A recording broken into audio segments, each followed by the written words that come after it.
Alrighty.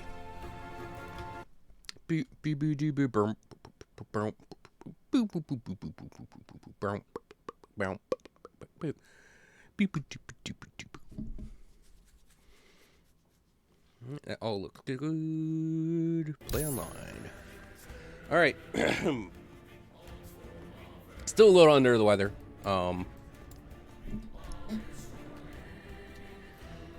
Gonna be running my Spellblade today.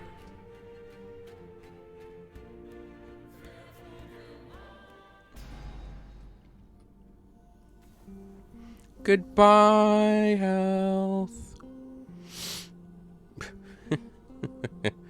uh...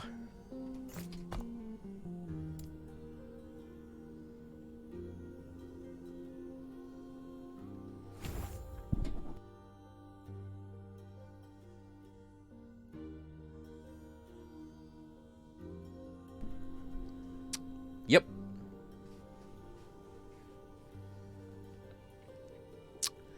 All right.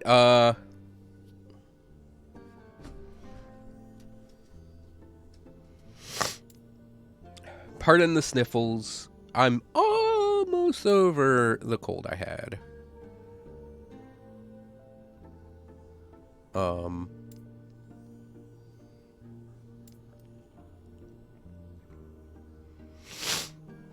So you're going to hear that a lot. It's going to be gross.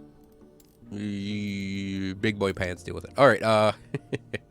So, running Spellblade today. Running low health Spellblade today.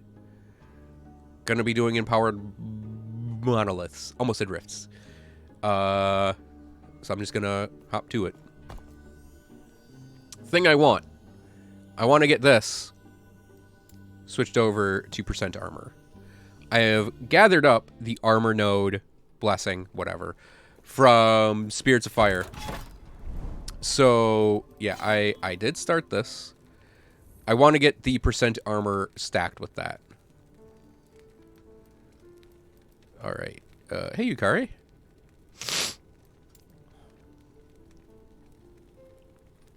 Until that sneeze, my nostrils are feeling fine.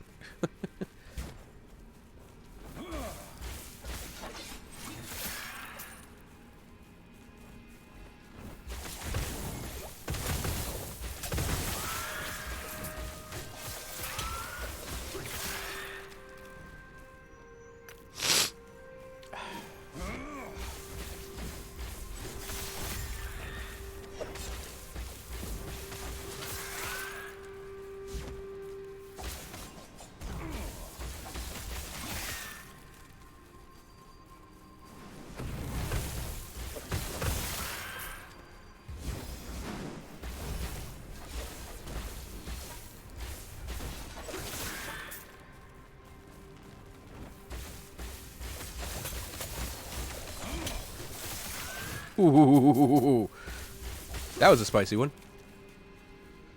Okay. Enjoy your Genshin dailies.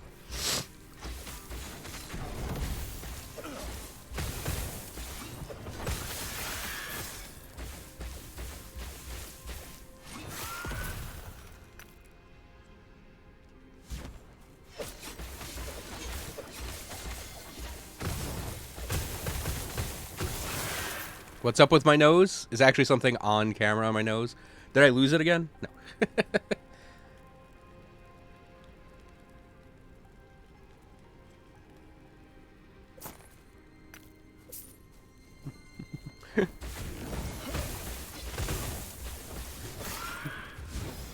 Did my grandpa come back and take my nose again? Like he did when I was young.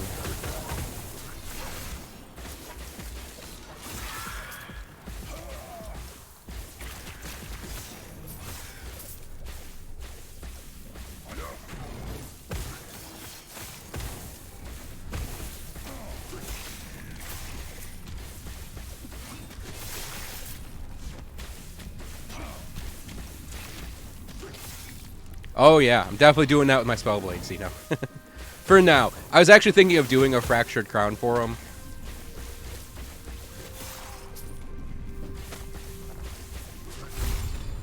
But yeah, we're running a low health Spellblade. It lets us take advantage of another item is the only reason I'm doing it.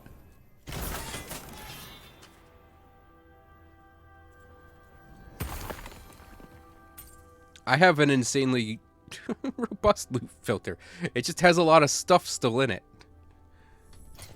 Yeah, because Diothane's bloody nib, we bleed ourselves when we shatter strike. But Exsanguinous makes us immune to bleeds at low health. So we kind of have this thing where we can, like... Do I have health on kill in here somewhere? I don't remember. Where we do the, like... Yeah, we can get those bleed stacks snuck in there and not worry about dying to bleed.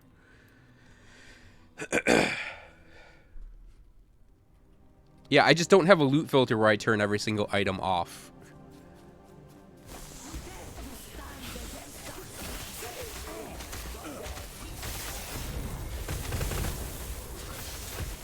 Get back here, you jerk.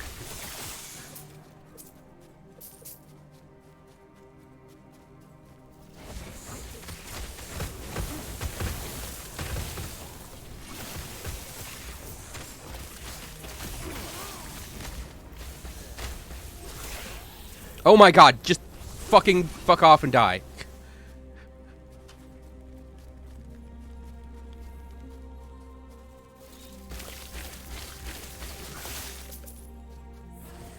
I mean, I should really set up a loot filter that is like, I only want these specific items across every build I have.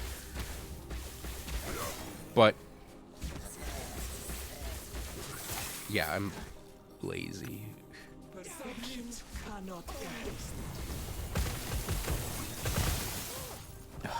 Fucking, this is the worst right here.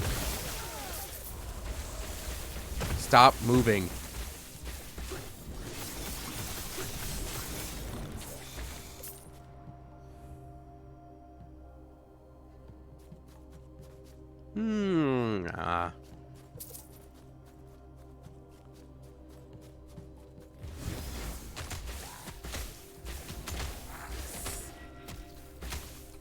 Stop stunning me.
Yeah, I really want to try a fire sorcerer, but my lightning sorcerer is so,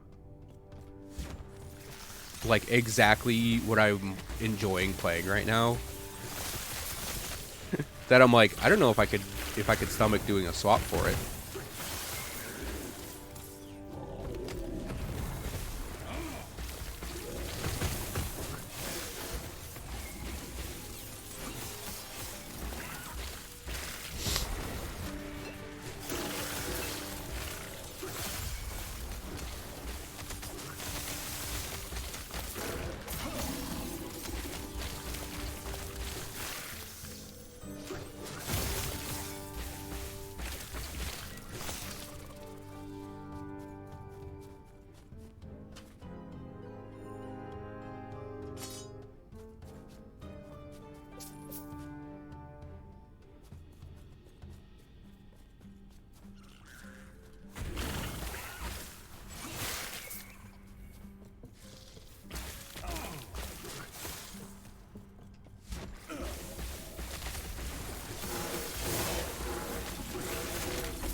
Hey, I hear a tornado siren.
Hey, Telithria.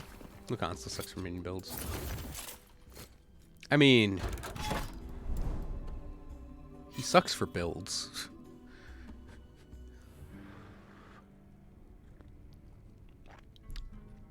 Oh, I think it's a real one. I mean, technically, first Saturday of the month. In spring and summer, I believe it is, are the test days. So it could just be a really bad thunderstorms rolling through, and it happens to be the day the sirens tested, so...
I find that hilarious that Lagan could be turned around.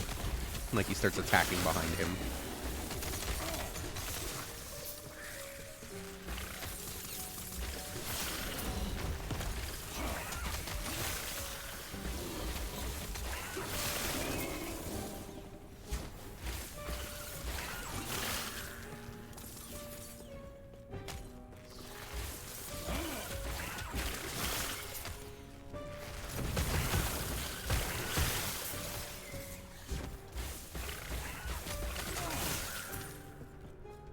Just let this monolith end.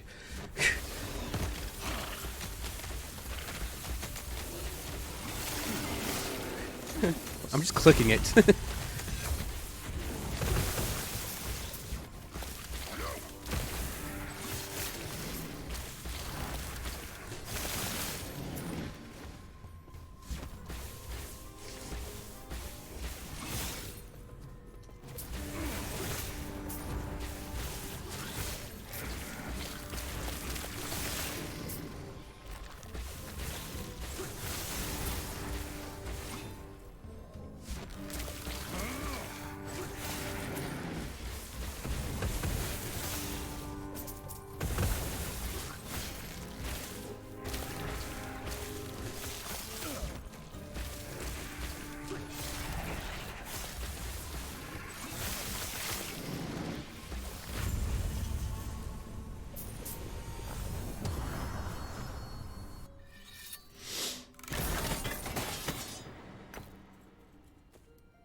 I know there's a beacon over there. I don't know that I care enough about that beacon to go get it. Mm-mm.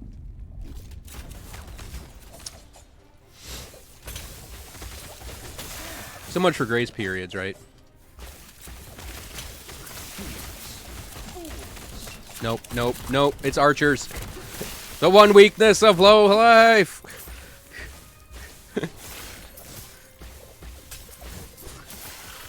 Actually, lots of weaknesses of the low life build, but that one especially.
Okay. Something just came in and one-shot me. Great. Let's see. I guess I'll go for the beacon now.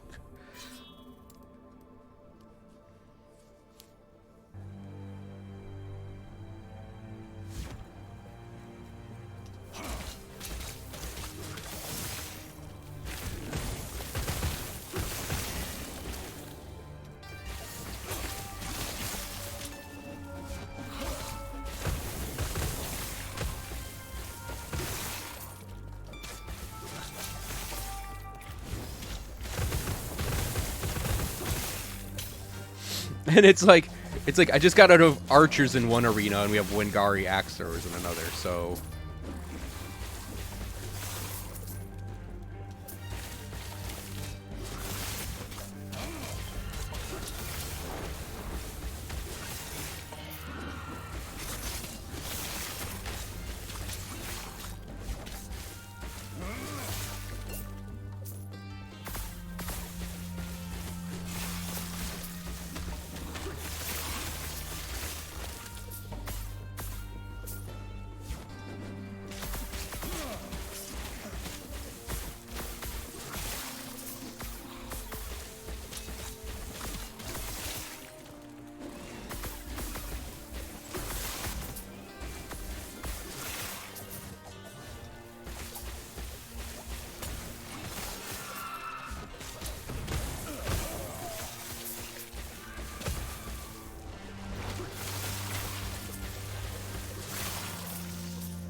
that sucks.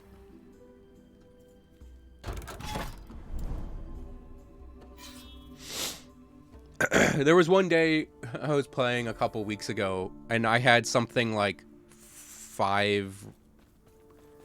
I think John and I had like 5 resistance nodes up. There's one I had where enemies took reduced damage, like, to an excessive degree. And, like, I couldn't one-shot them with static orb. It's either reduced damage, bonus health, or both.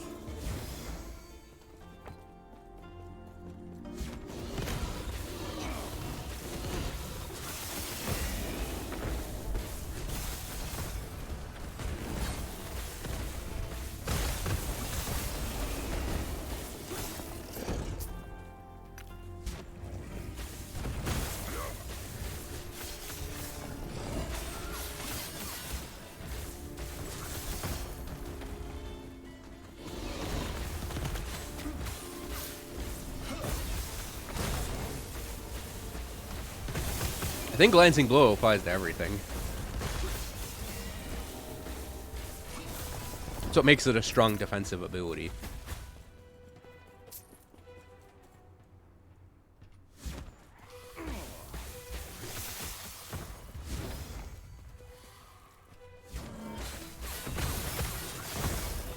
So it makes the rogue, that's the rogue's way to get tanky.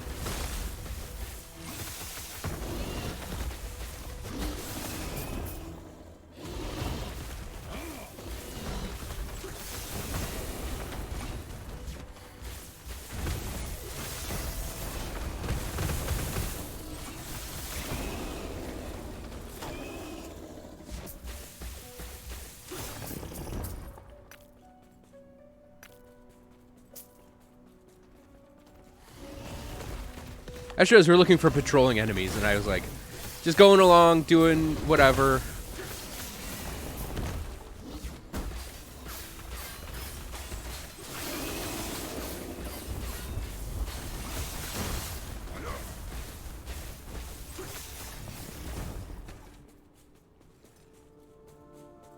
Sarah, I'm going to need you to stop farting for a second. Thank you.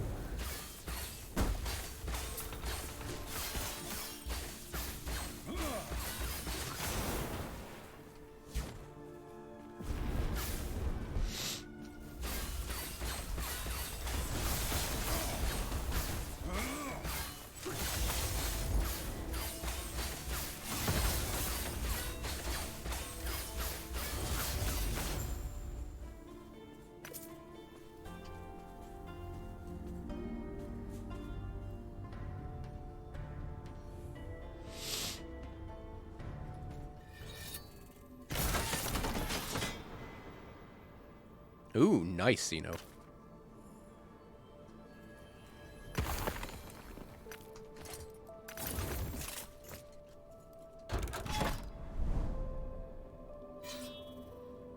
Unique, unique, unique, unique. Cool. Now it's time to death loop on this beacon.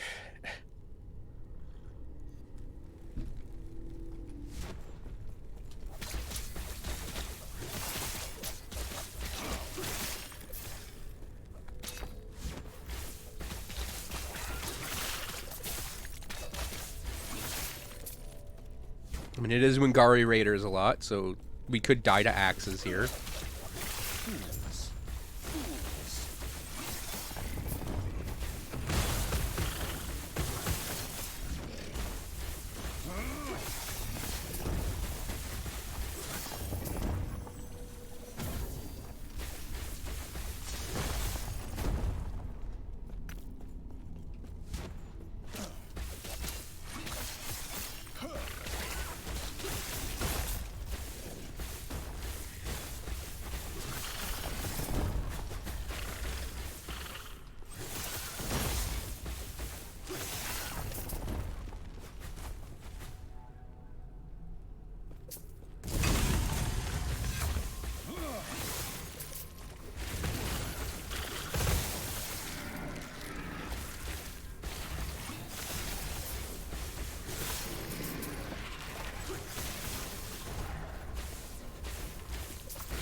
I will grab that staff.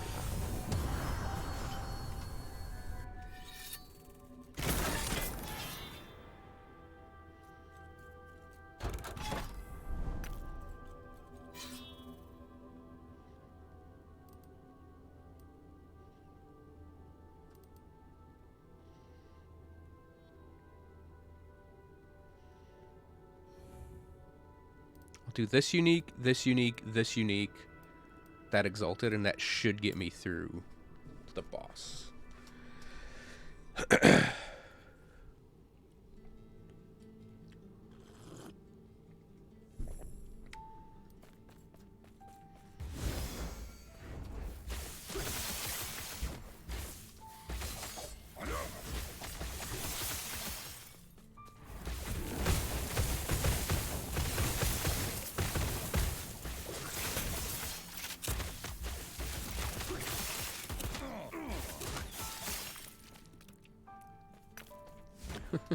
Archers with increased damage, I don't want to see that at all. No thank you.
Oh boy, Diamond Matrons. Die.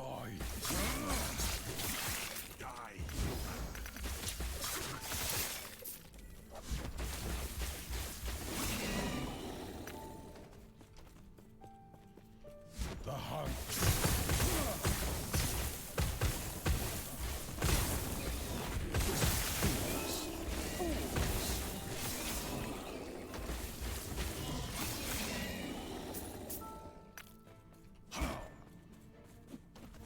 The hunt. Die, human.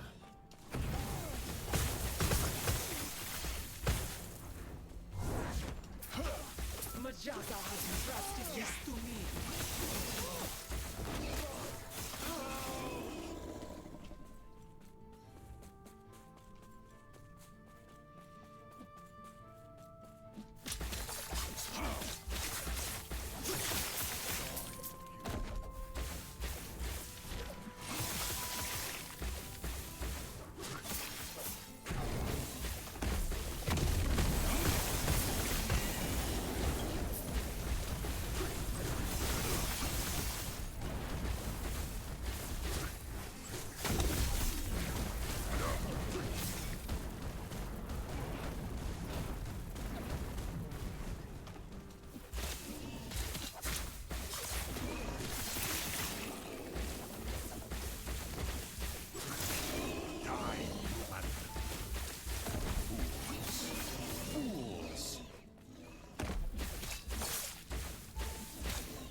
Fools.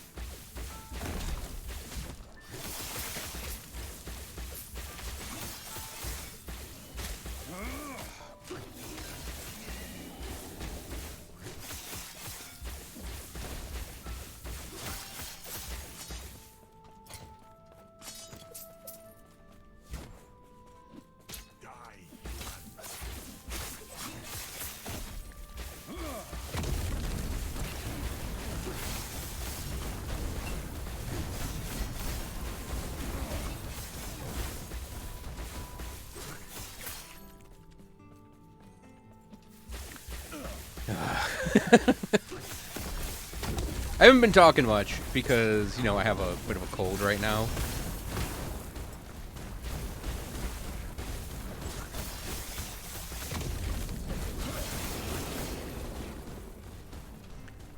God damn it!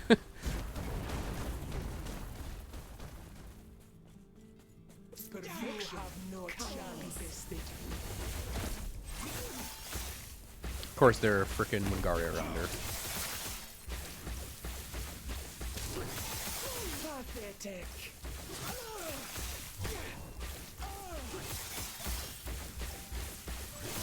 No healing.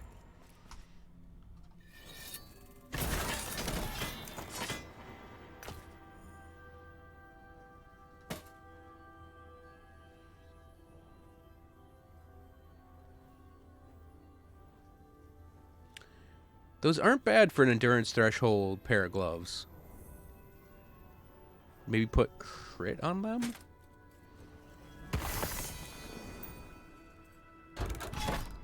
Oh, hey, that's the Furbor set. I had 2 of the daggers. That's the ring that goes with it.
Actually, wait. I want to go grab that.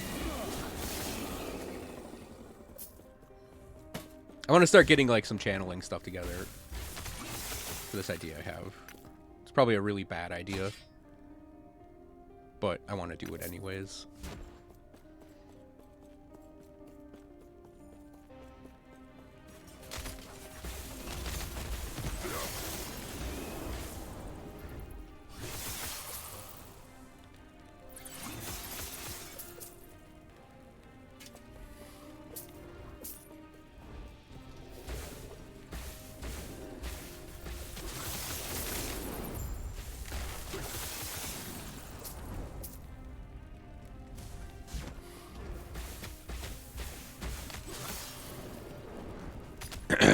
I want to show a helmet in a sec. It's making me think I might actually take the Fractured Crown off my Sorcerer.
I am not a man of many. Shut up, you are.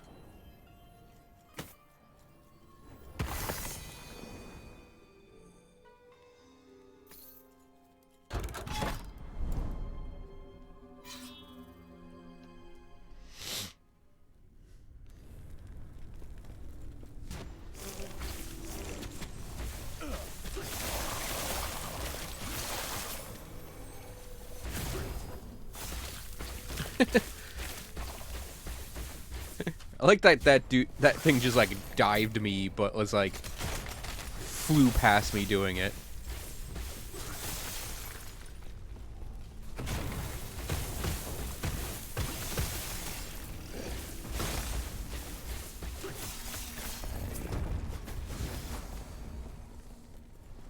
Submit. You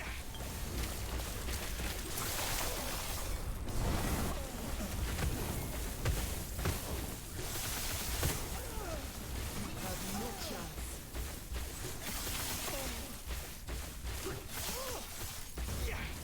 God damn it.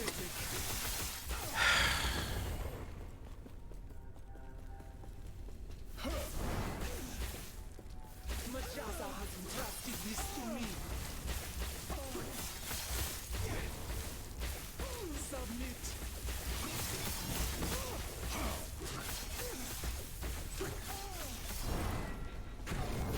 Submit. Goddess, save me.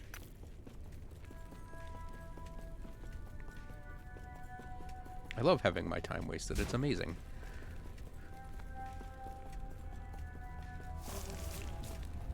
You have no chance.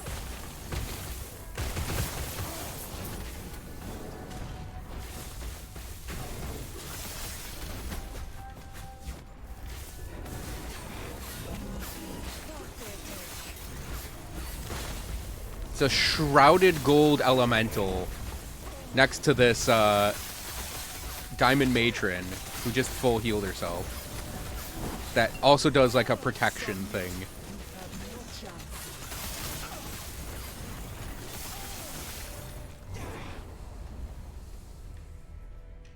I didn't need exalted rings. It's fine.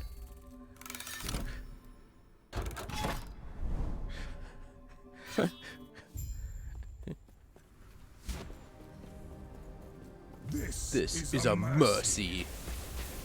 Shatter. Do not stand in my way.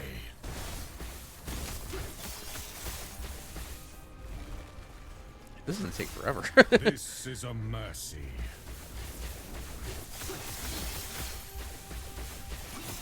Do not stand in my way.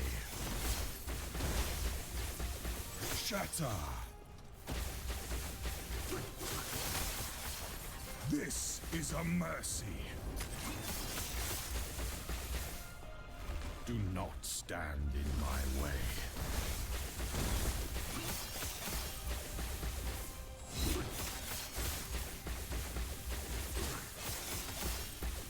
This is a mercy. Shatter. Behold the rage of winter. Shatter. Do not stand in my way. I think maybe the one advantage is like can he kill me? Sure, I'm sure he has something that can do it. There's always something that can do it. Do not stand in my way. This is a mercy. Rise, my fallen champions. Aid me. Shatter. Like if he's a good boy and just stays right here in this corner, I think we'll be fine. This is a mercy.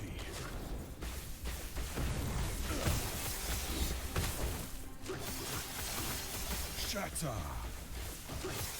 I think if I get hit, like, Sons of Artor. I think if he hits me with the ice spike point blank and I take the entire thing, then he'll kill me. But as long as we're not standing in the middle of one of those, we're good, I think.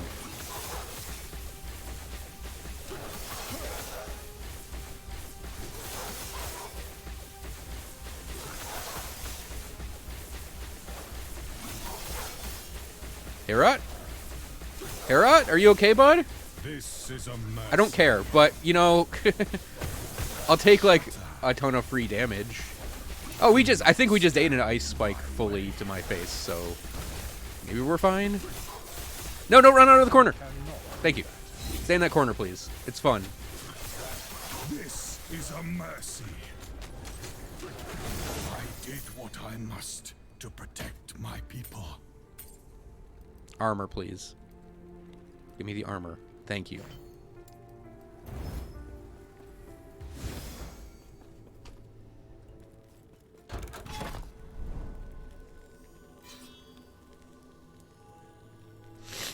I think if we were running the health regen setup, we'd probably kill him a lot faster.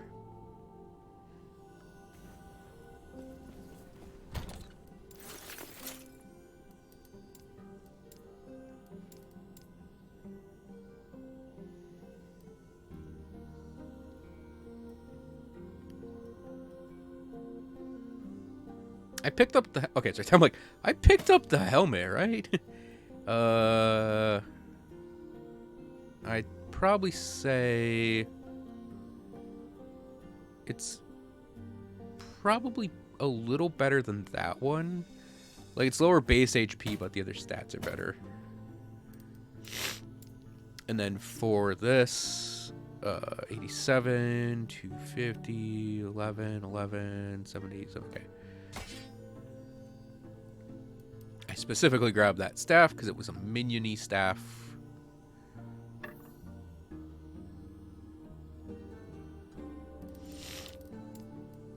I'm gonna go blow my nose, don't worry. You won't hear the sniffling. Well, you'll hear the sniffling all day, but you won't hear it for a teeny tiny bit. Let's see, 2144. Yeah, I think that's probably better for one of those. Furbor's ring. Sell that.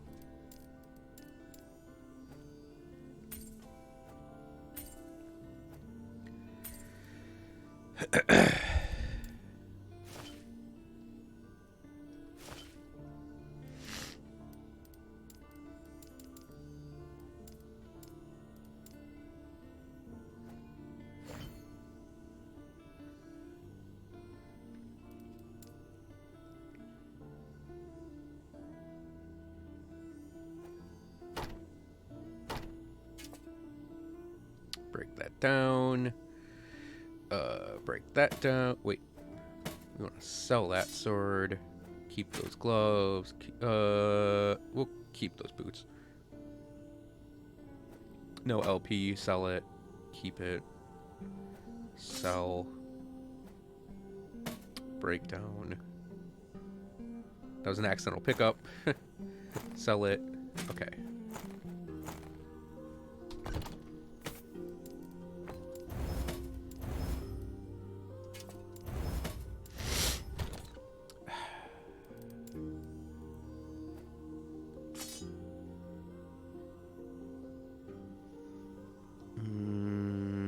I guess we'll just keep that right there.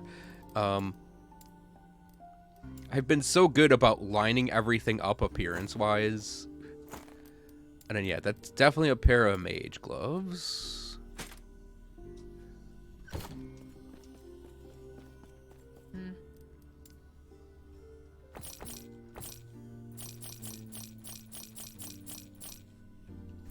Take care.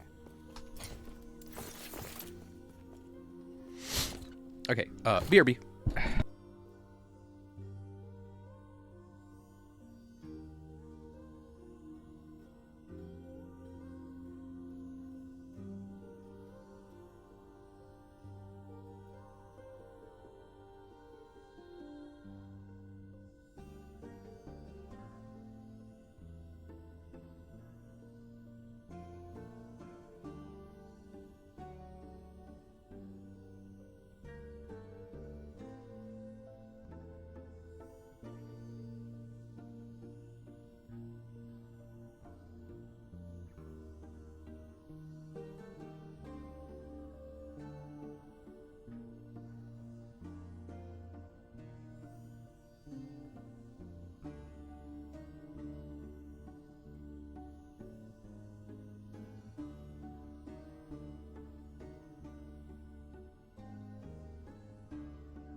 Mucus! Alright. Excuse me again.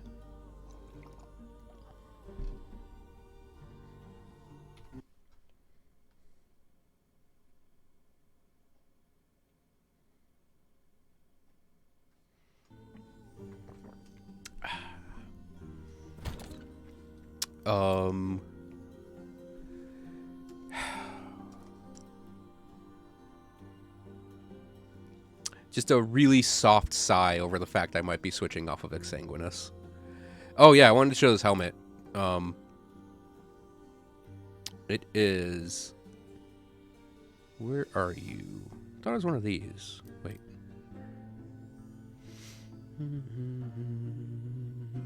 There it is. +3 to Lightning Blast, +2 to Static Orb.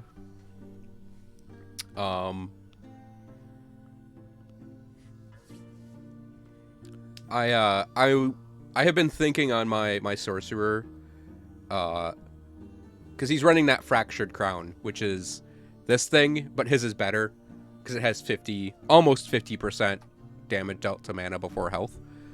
The thing is, that gives mana gained, mana spent gained as ward.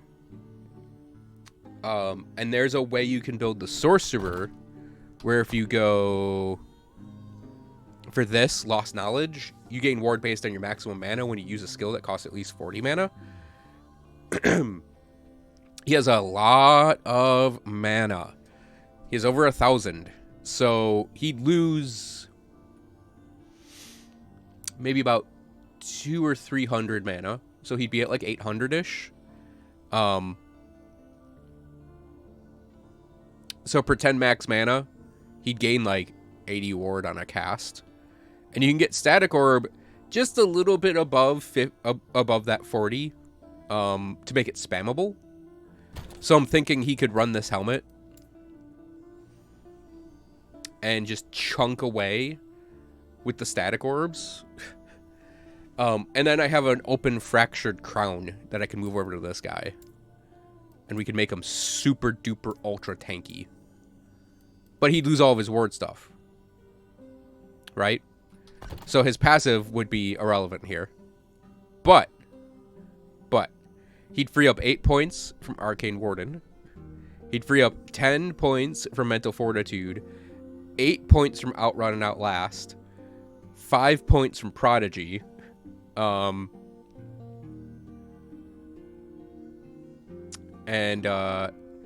he'd be able to distribute that out into various DPS things, including potentially the ability to run the Crackling Aura maxed out and Burden of Knowledge maxed out, which means we could do something with, say, the Spark Charges on him with that Spark Charge offhand, potentially.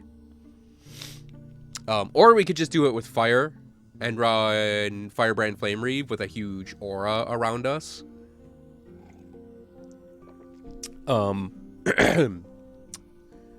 Yeah, like it's something that's been in my head for a little bit now, that we could forgo using ward on a Spellblade and just have him be super HP tanky and have that work for the character. I'm sorry, so sorry about my bodily functions right now. Changing the title so it's both of the mages. Yeah, he just got that percent armor thing, so he got a little bit of defense out of that. And then I think, and my sorcerer, we could maybe run this chest piece for the 100 mana.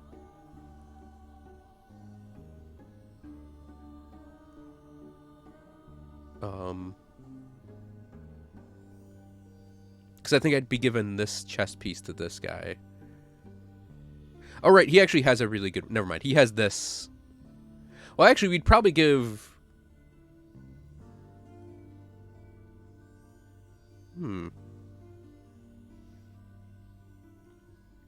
Because I could give this chest piece to him.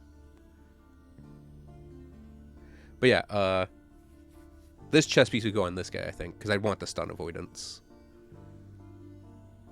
I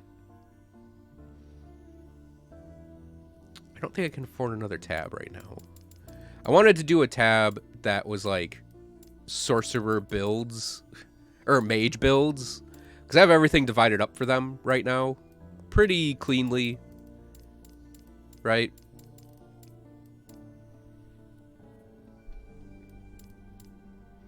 I guess I could merge some idols together, get the tab freed up. But I like having it all so like neat and tidy. It's weird to have that in an action RPG. I don't even think I had that going in Grim Dawn. But yeah, we could do that, I think, and make it work. But I kind of want to record a guide for his current setup. But I can't really do that because my throat be sore.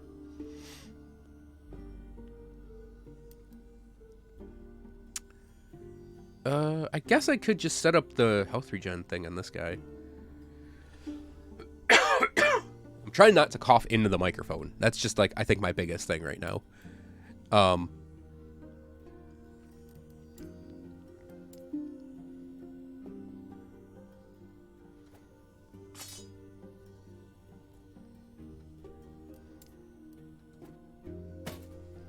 That helmet.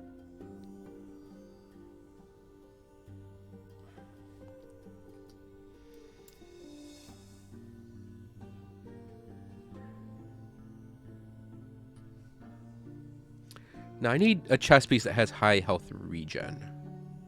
I swore I had one that had like 100. Yeah. 160%.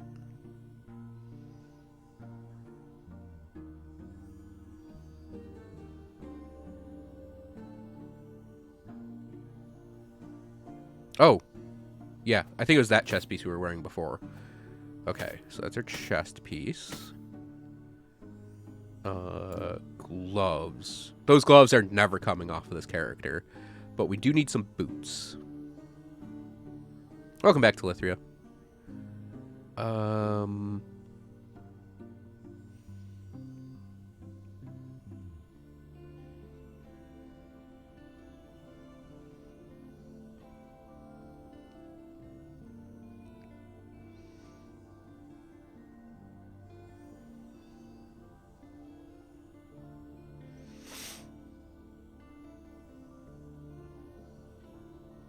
I want the crit avoidance, I think.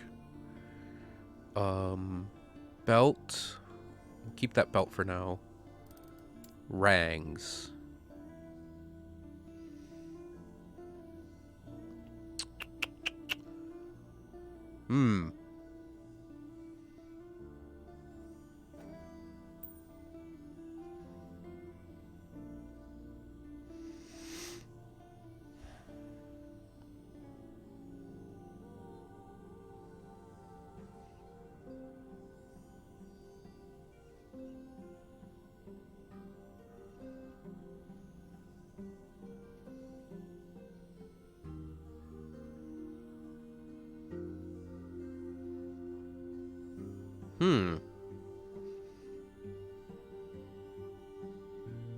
I think we need health regen on the ring. Oh yeah, I think we had that one at one point.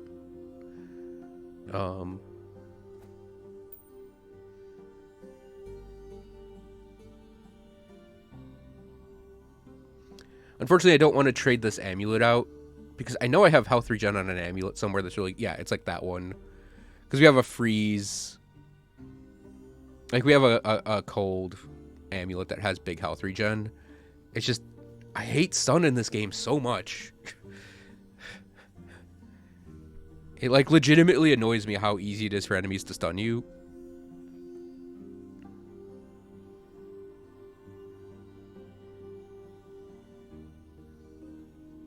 It is a prefix, though.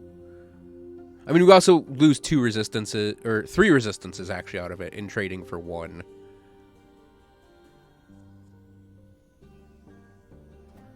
Set it aside.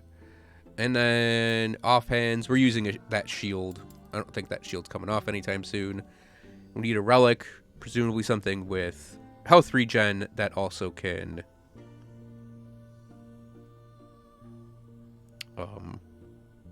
do other things. I don't think I have a purple health regen one. That could work.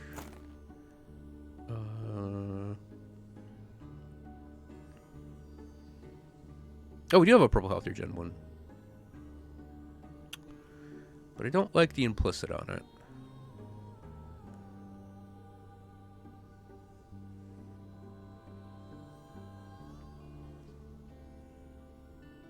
Okay. Crack open that forge.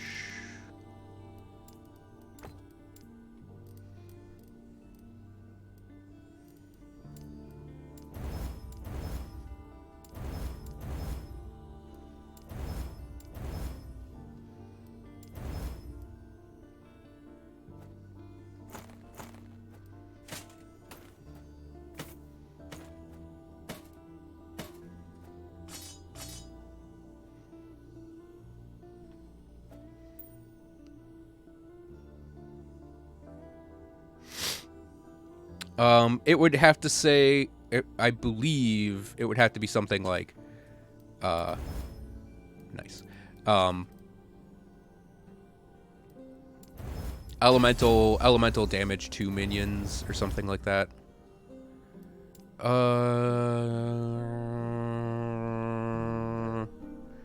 know what? I'm just gonna upgrade it. I don't want to waste my despairs on that.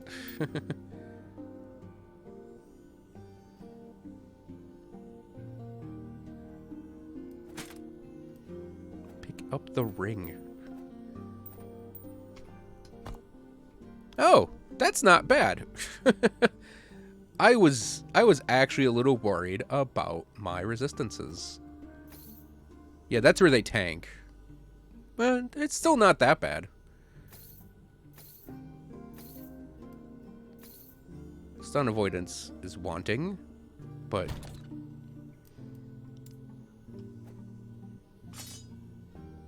it's sort of a, at this point, what can I do?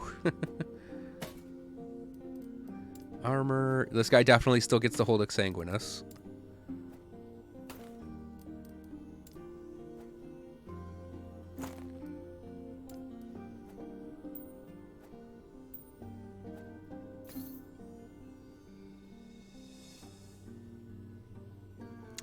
Even then, that's not actually that bad of a poison thing. I don't think there's a single thing I have to trade in my passives or my skills for this. No, we lost the point on Shiver. Is all.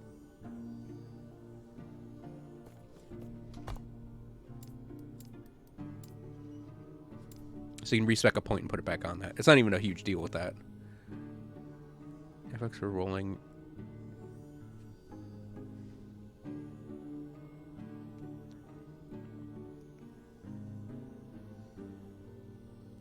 Oh, the despair, where it like puts it in its own column or its own line. No, that's still in here. I used it. I've used it a couple times on some stuff. That's like there's a wand. Where's that wand? Yeah, like I've used it like on that wand. I just didn't want to use it on like this ring because the ring isn't exactly,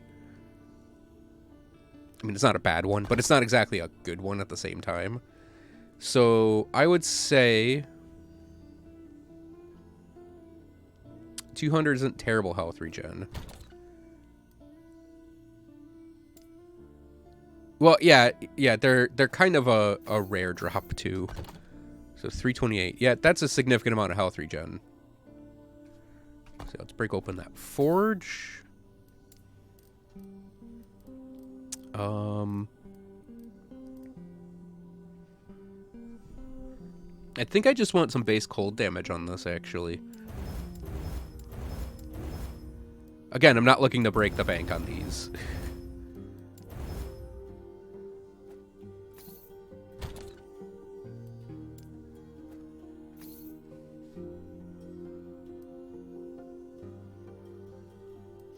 Oh, yeah, I've had a couple of those drop. 22.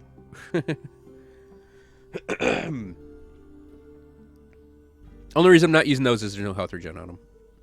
And I know I have a couple purple health regen lines on these, but I want that crit avoidance.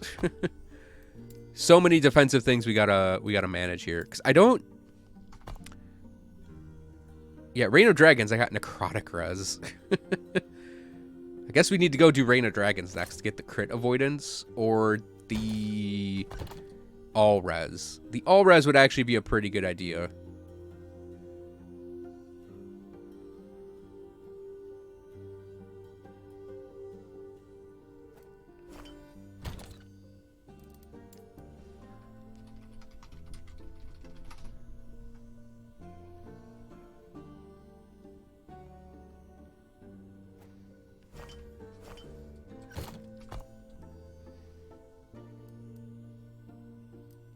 Only reason I say that is because the mage actually has stuff that can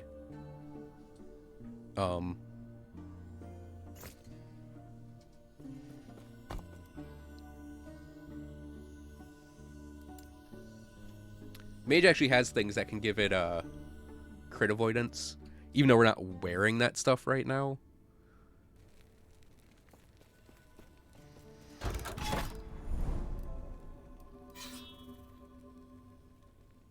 Oh, we kind of already started this one.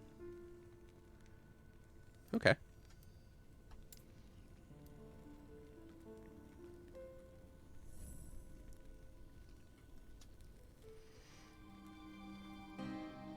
Nice.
Almost a one shot on it.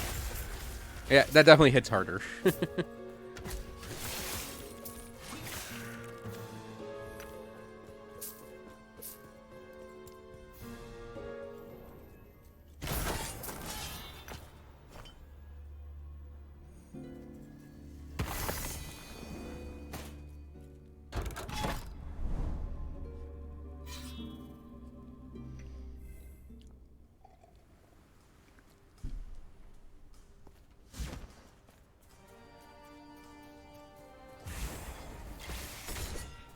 Okay, never mind. We're just dead. Hooray!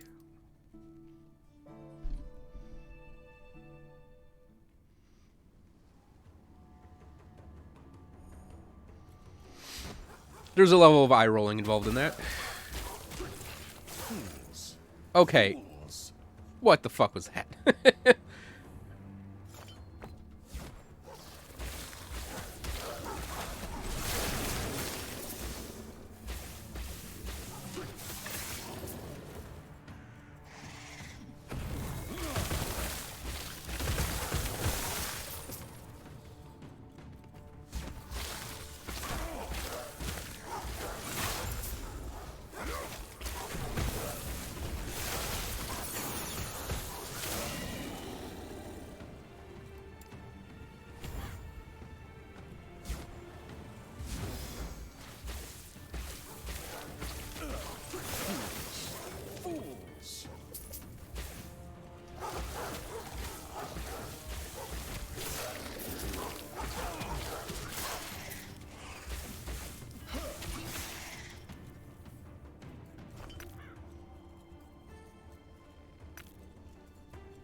I'm sad we didn't kill it right there.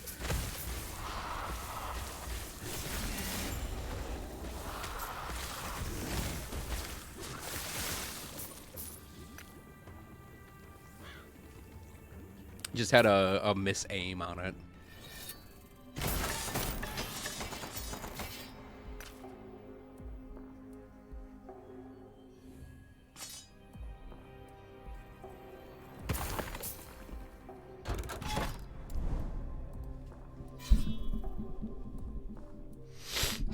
Spellblade is obviously not ready to boost to push corruption yet. My Spellblade. I'm sure there are plenty of people who've built Spellblades out there that can push it.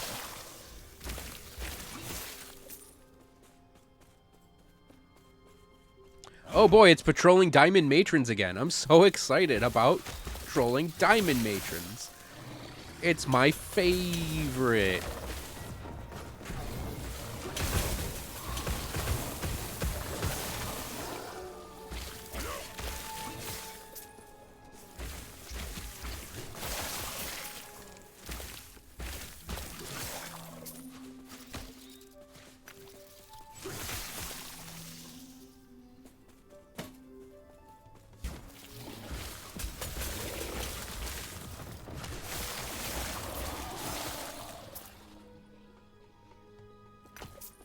Some need to stand against us. Ah! Pathetic.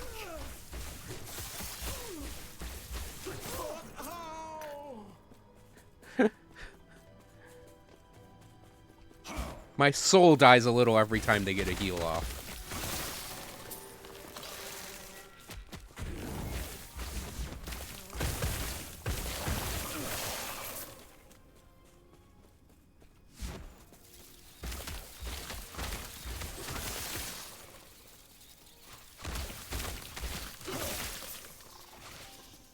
Submit.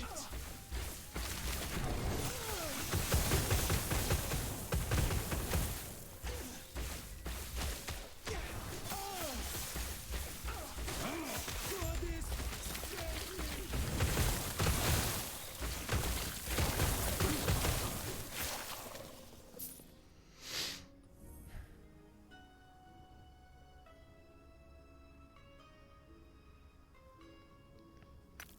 Those are like those are like the most slightly off drops I've seen in a very long time. You still haven't gotten your Aaron's Will? Unfortunate.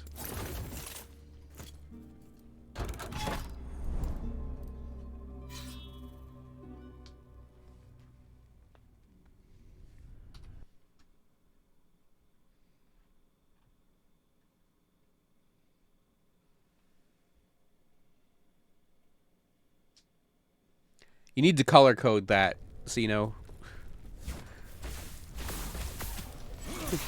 I'll give it an 8.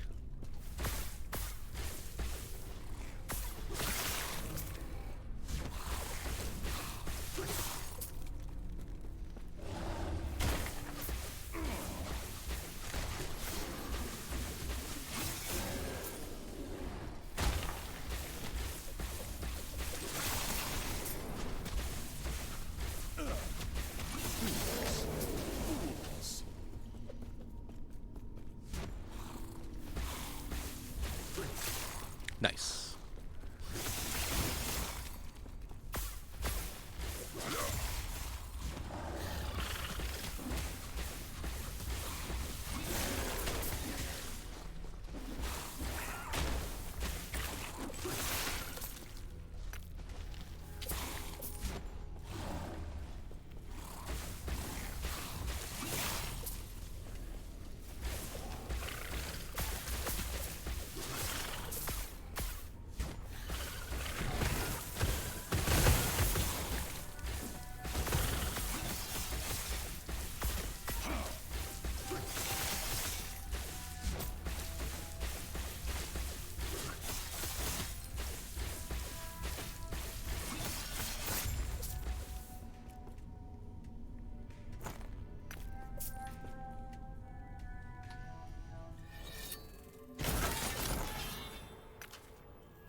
Oh, Aaron's Will. It's the extra golems per summon skeleton, but you can't like summon normal skeletons.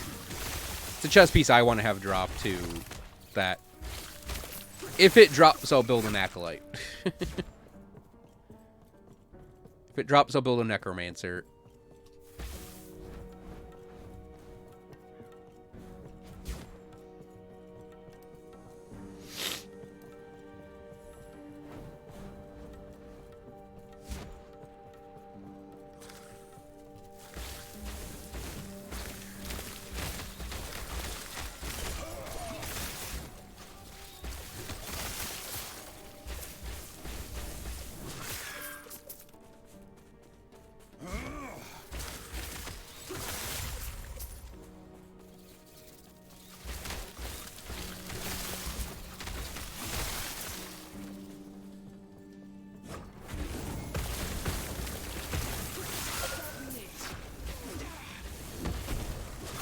Like, it's not a patrolling... Oh, fuck off. I'm so sick of diamond matrons.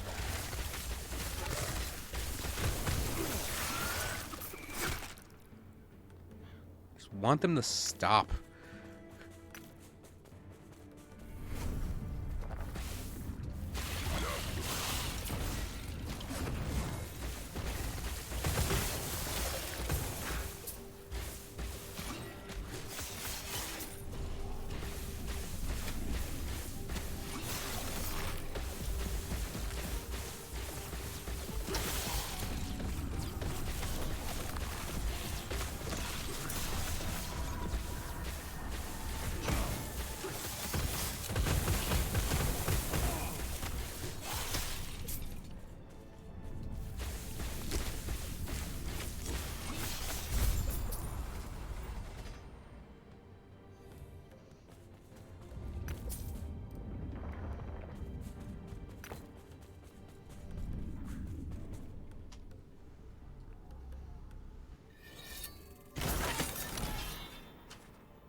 Just another battle mage's endeavor. Hey, Chid. Sword I want to build so bad, but can't figure out the build to use with it. 'Cause it's such a, like, kind of garbagey weapon.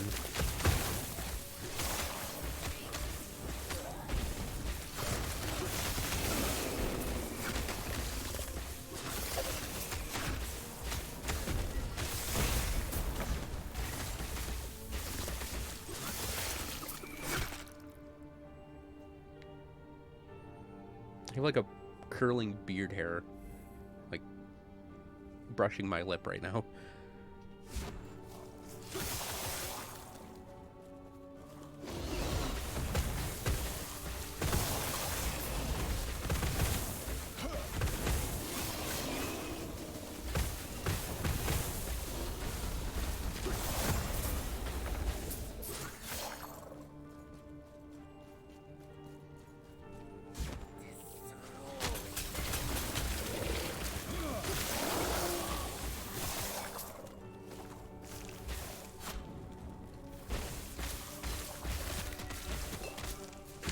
Stuns, I swear.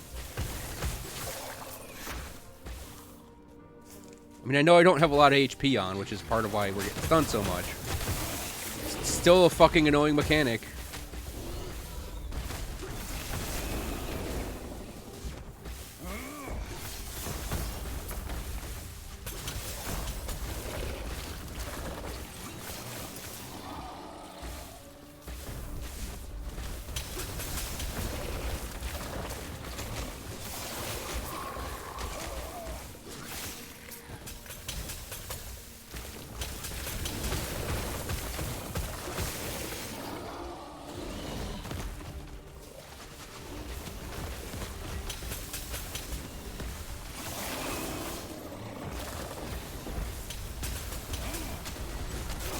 Get it? You can stun me! Stop doing it! I just want to play my character. I don't want to have to not play it. For the uninitiated, I hate mechanics that make you stop playing your character in like any game.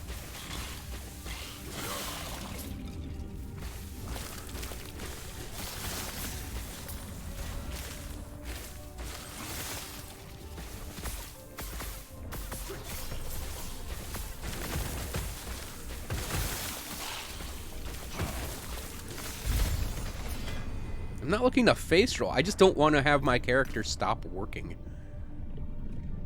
Because I didn't put a stat in the right... Many pockets. You know what? Get the fuck out of here. You too. Not even worth selling.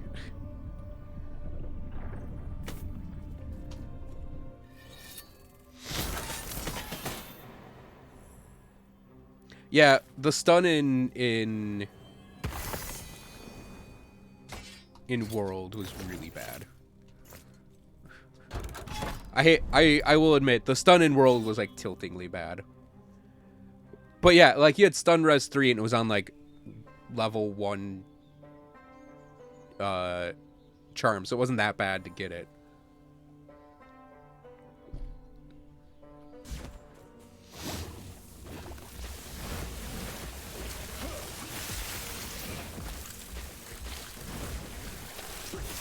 That is specifically why I'm running teleport on this guy instead of surge. Because I can just say, fuck you, I don't want to get stunned for a little bit.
Those guys can live. Mostly because I'm annoyed by them. Yeah, I would say the health regen thing, the Shatter Strikes hit way harder, but the build feels less fun to play.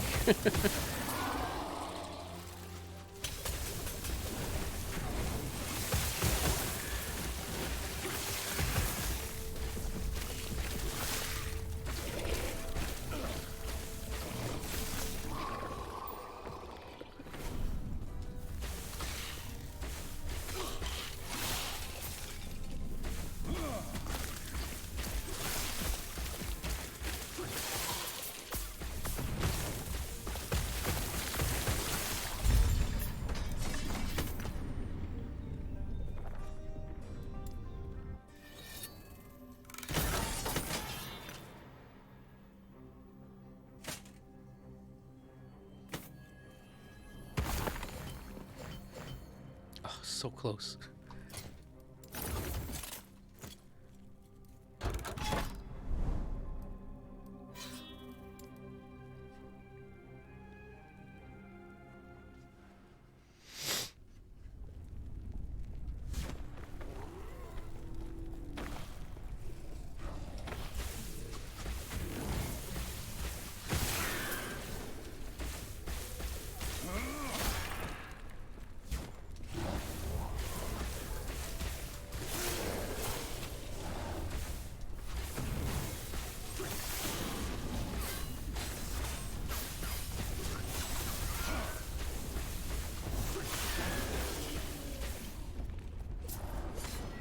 There were two covenants there.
At least he doesn't talk during.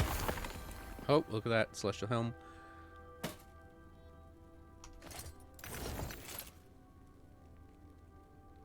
It could work.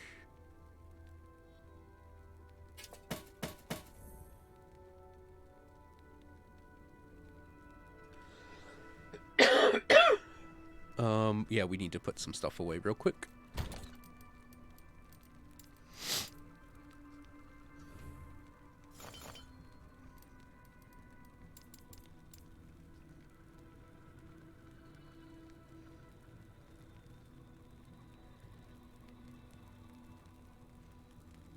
It's an okay roll on that Battle Mage's Endeavor, honestly. It's just that it's a Battle Mage's Endeavor. Let's see, 45, 44, 7. Oh, yeah, that's, I think, straight up better. I think if I just drop these two, then we'll, I believe I have a Urin's Wisdom with Legendary potential, but I can't be sure. You gotta use wire bug iframes. Yeah, don't get me started on wire bugs.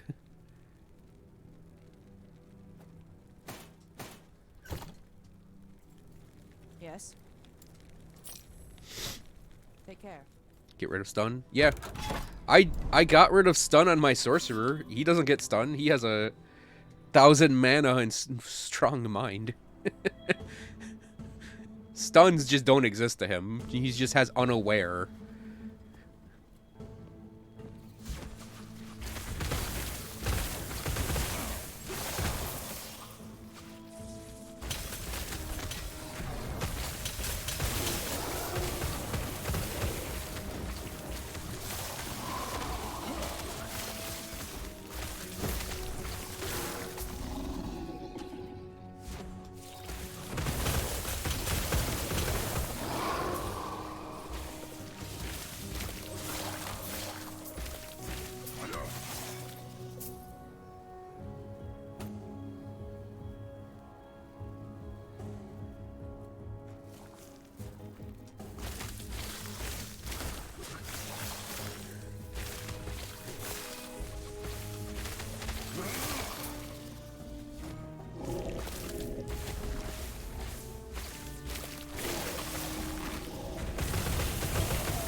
Fumble would probably still not be as annoying.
All right.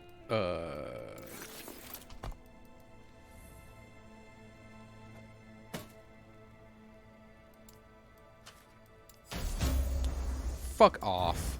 God damn it. Oh, that's not... I'm not throwing good money after that bad money. Fucking shit-ass shit.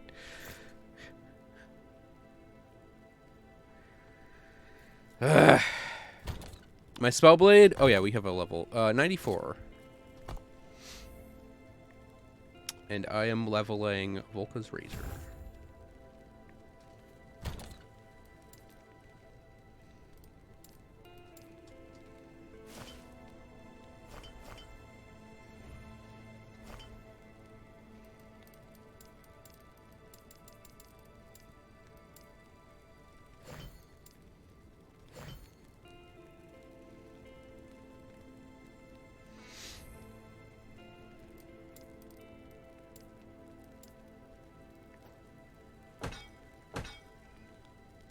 Breakdown, breakdown, breakdown. Quiver for Girogue. Oh yeah, this is one of the ones where it was like the one next to it had like the good stats. Keep that, keep that. That was an accidental pickup, so we'll sell it. Break that down, break that down. He'll sell that, actually. I know it's a health regen thing, but nothing else is good on that. Flip that. Keep that. Helmet.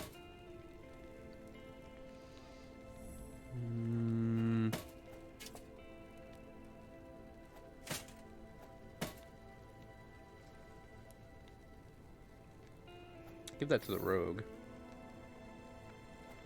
Flip that.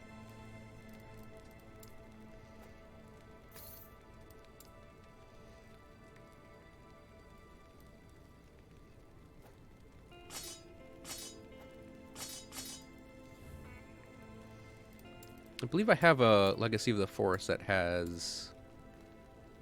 Oh no, I don't.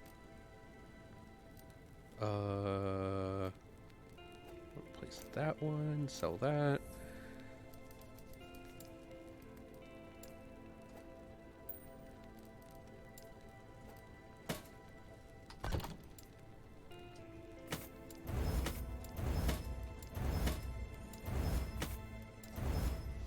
Yes. Give those the Herot, aka Shatter.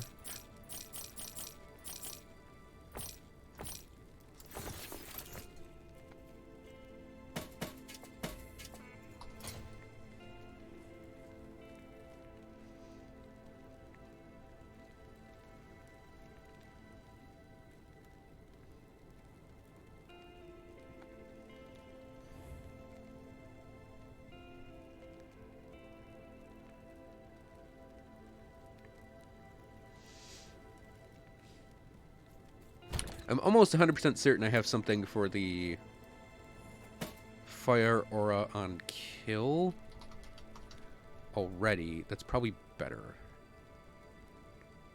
Fire Aura when hit. Ignite with fire skills. Fire Aura on crit is what I'm thinking of. I think I like that more than Fire Aura on kill.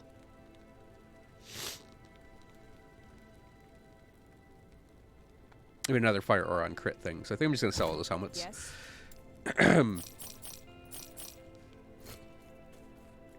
It's a shame. I was hoping we'd actually pull more Celestial Helms off of that, but we didn't. We had 2 drop, and one of them didn't despair a line, so we couldn't put... Well, no, there was maybe a way we could have done it. If we had put a tier 1 mana on it, and then despair the mana, we might have actually been able to do it, but I didn't want to throw more at that one specifically.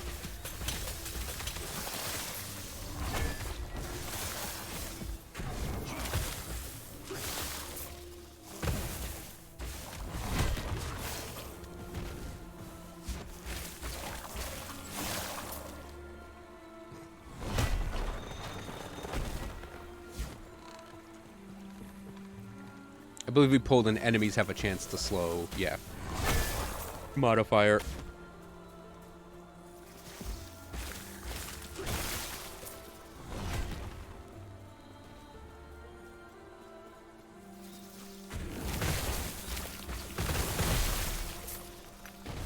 No, he's not a man of many pockets, is the thing, Yukari. That's why.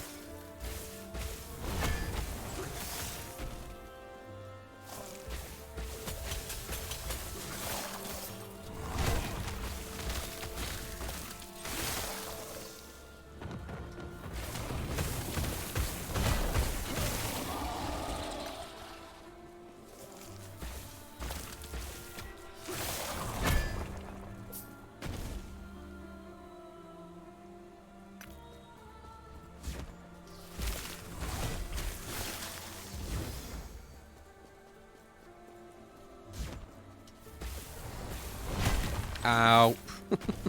Oh, we had a spire shot land on my head, and I didn't die immediately. That counts. Ouch, something.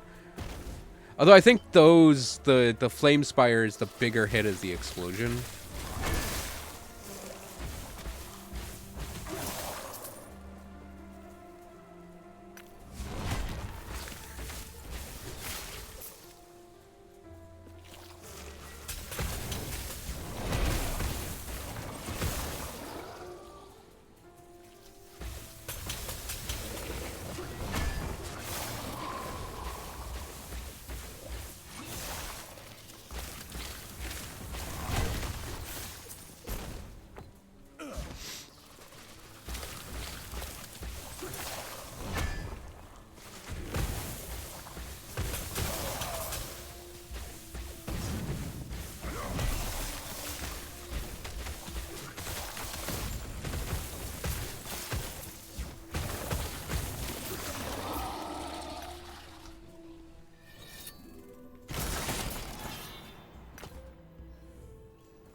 Yeah, that that does look very much like a necro item, and then it's like a disintegrate item.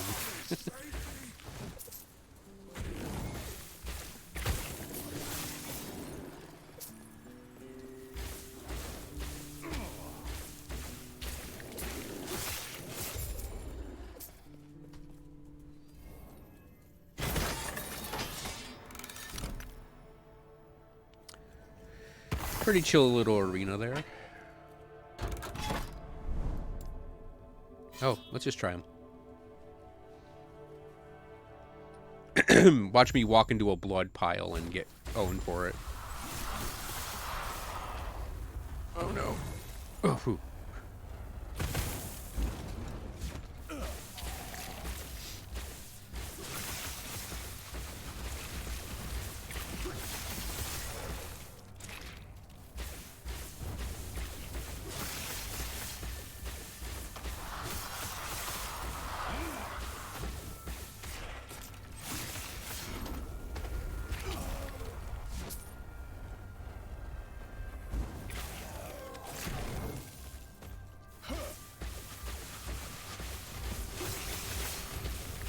Oh no! Oh no! Okay, just kill me.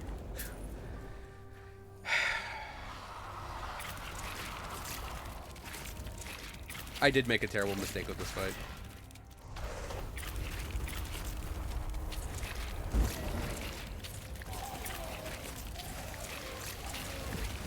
Can he kill me? There we go.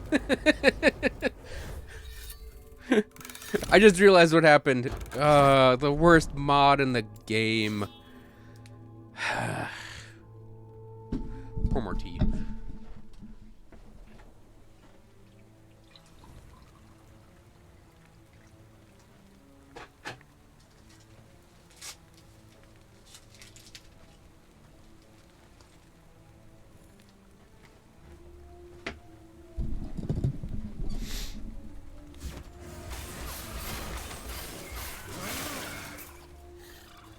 Oh boy, 3 patrolling mobs.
That is like my one issue with my Spellblade like this is...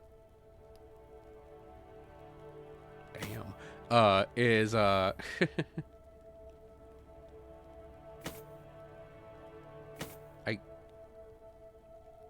kind of get bored of the, like, the tempoing.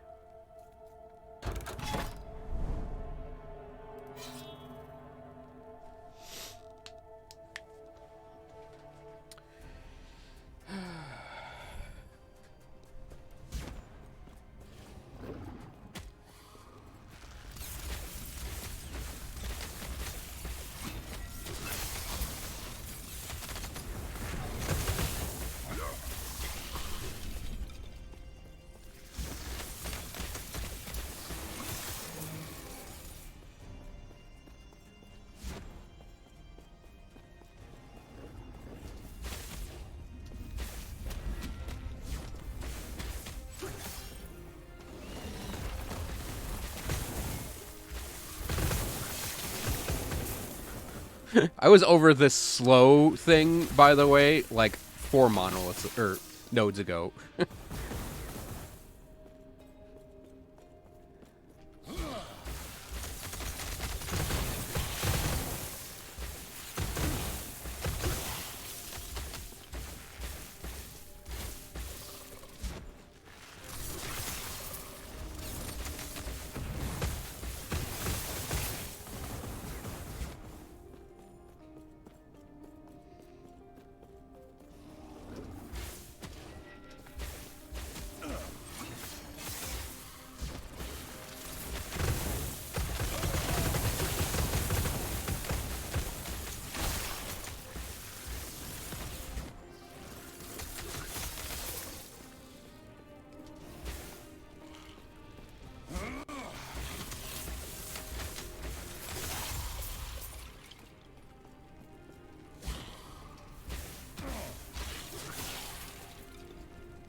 I need 3 more.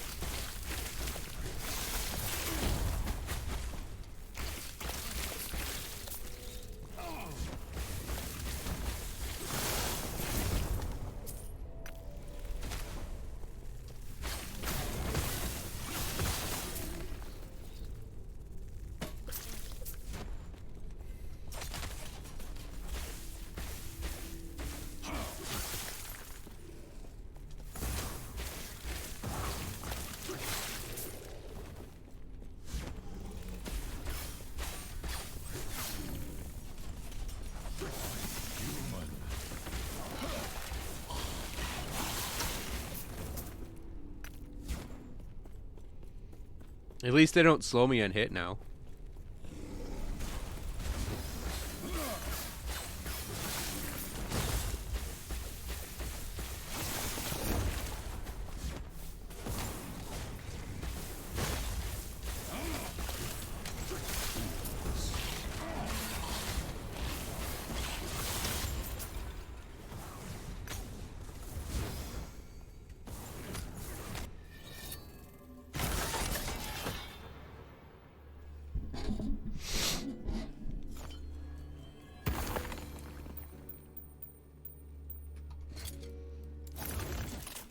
Not even gonna look right now.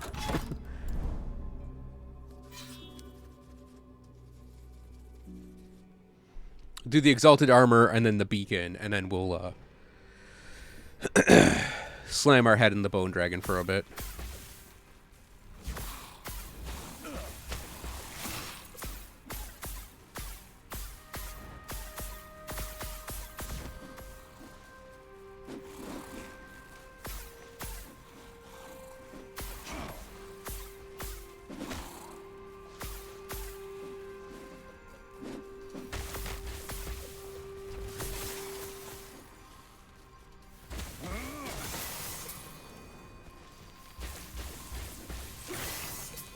Okay.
I am not a man of many pockets.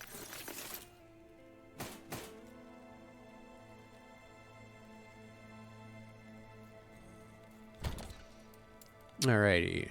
Got another rainbow sword.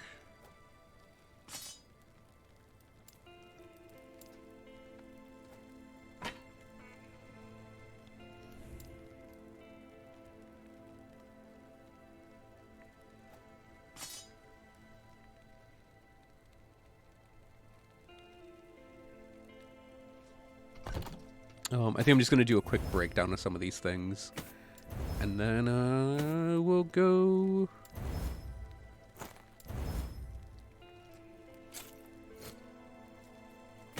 Because I just really want to fight the stupid dragon.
Okay. We only have that. Enemies have a chance to slow us one. Not optimal for like a fight where we have to run away from a big attack, but you know.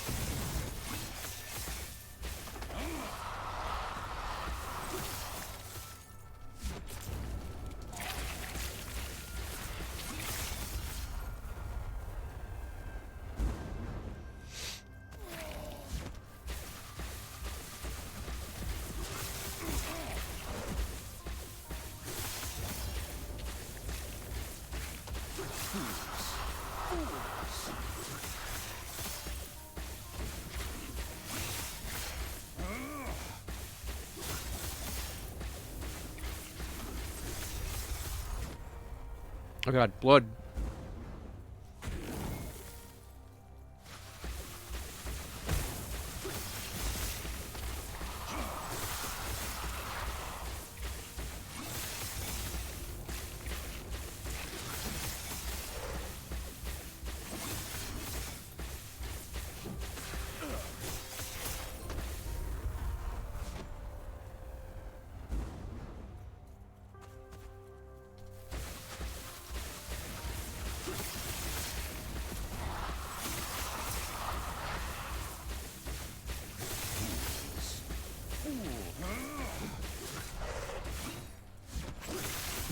Let me cast my spell.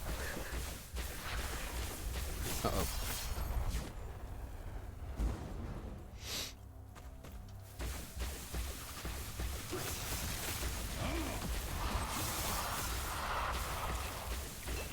Shit.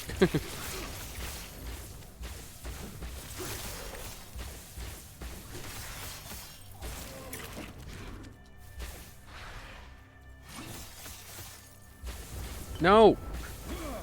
Ah, he's on... I hate this. These blood patches suck.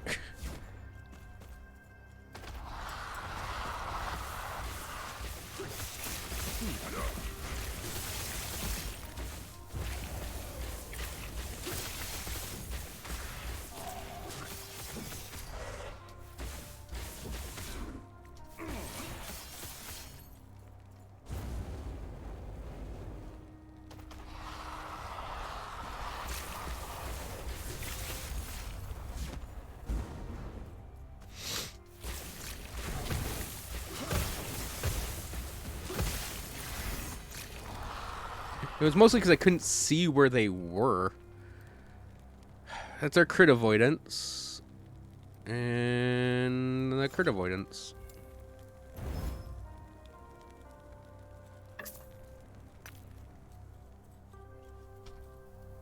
Nice.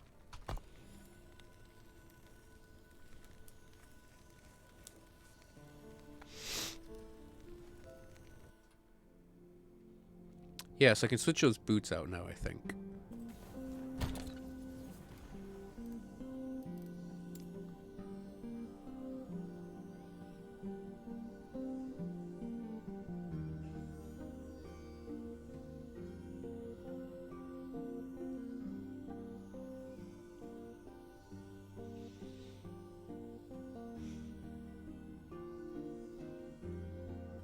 I have to decide on which one actually to switch out for.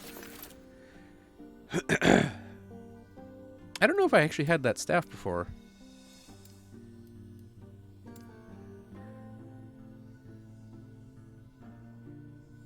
Dragon Flame Edict?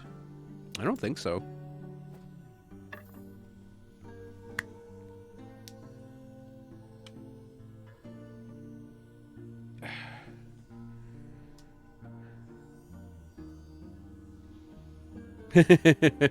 Here, staff.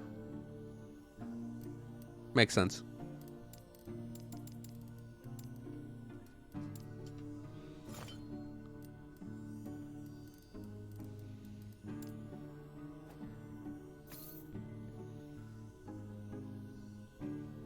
Breakdown. Sell. Oh. I have a 3 glacier, so I'm going to break that down. Break down.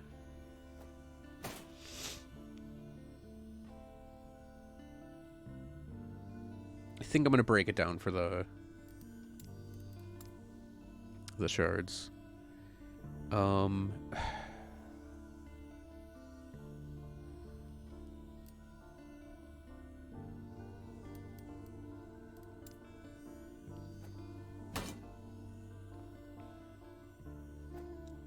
We'll keep...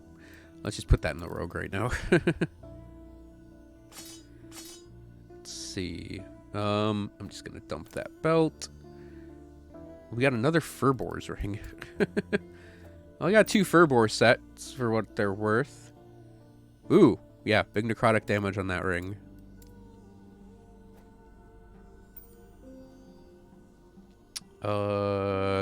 Bee gloves. Do I have bee gloves? I don't think I had bee gloves.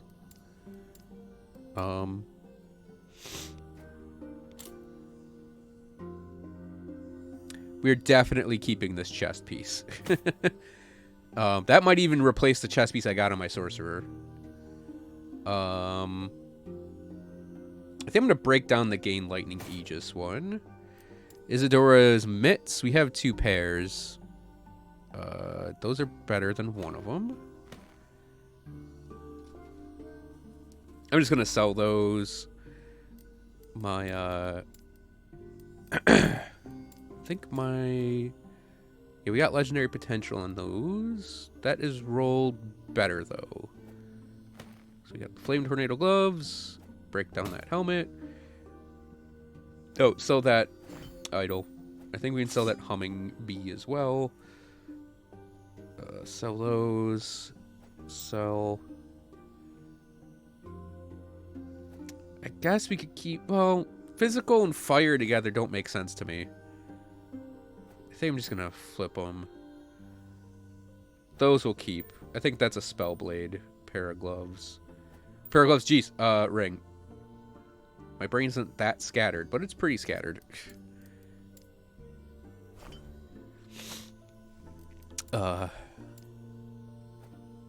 Probably gonna have to grab a, another Kleenex break.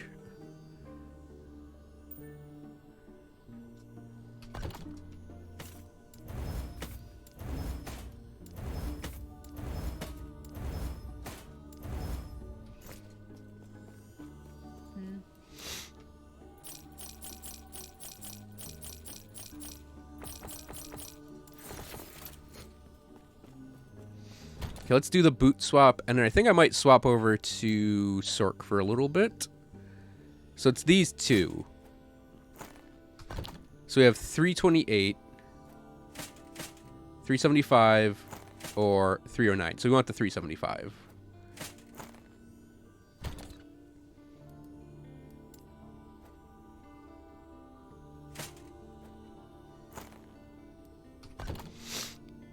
And yeah. I think I maxed these out. Yeah. So this guy needs his Necrotic Void and Physical built up, which is unfortunate. I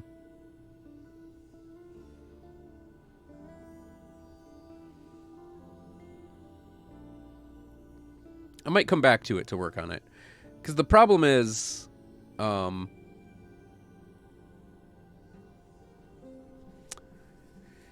he's doing like a... Oh, and our stun avoidance is Garbo now. The thing is, he's doing like a weird defense. Well, just a weird defense slash offense setup with that health regen because of the... I made a mistake, actually, this entire time. I had this relic on. He should have had this relic on, which means we were under damage that entire time. And we had less health regen, too. So, oopsie. Here, hang on a sec. I'm just going to run one node just to see if it actually spikes harder.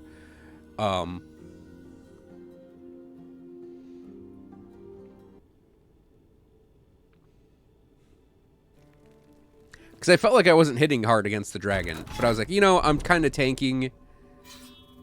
I'm kind of tanky on this pretty well. And, I'm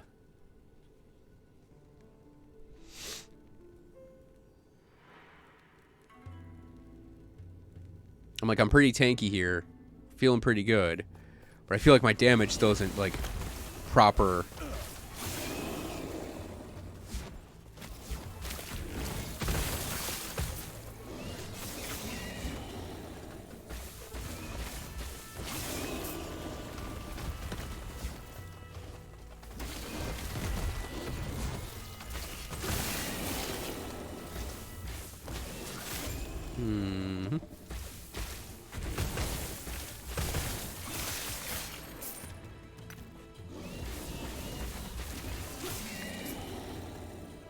Yup.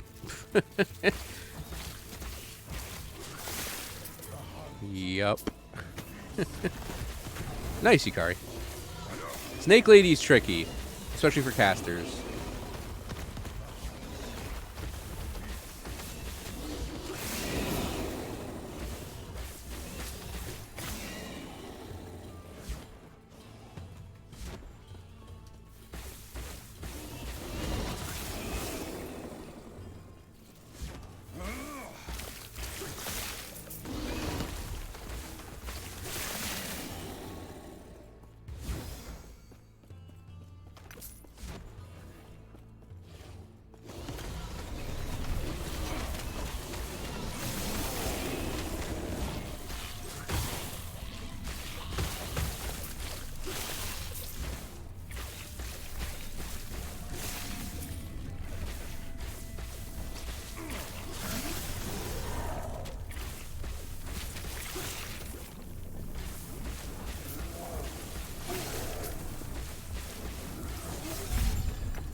I probably would have been enjoying my time going through that much more had I actually set the character up correctly.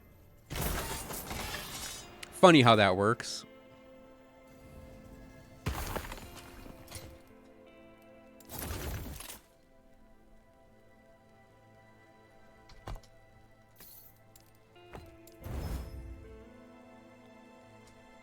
Yep, I want that spell damage while channeling. I have an idea for a build.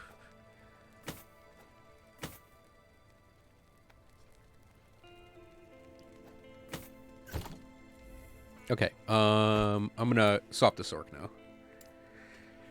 Spellblade doesn't feel terrible. I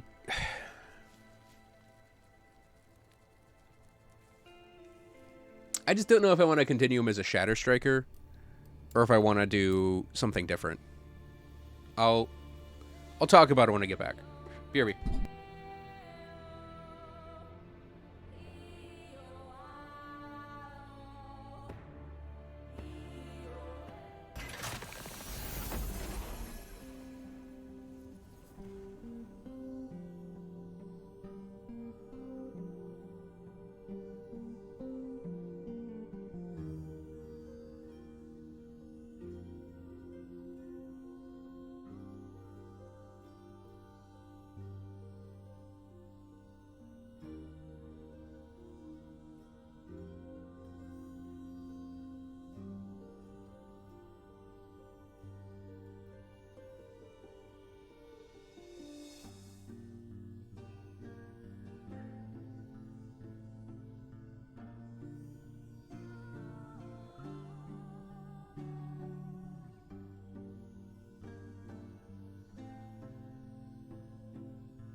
That's how it goes, right, to Lithria?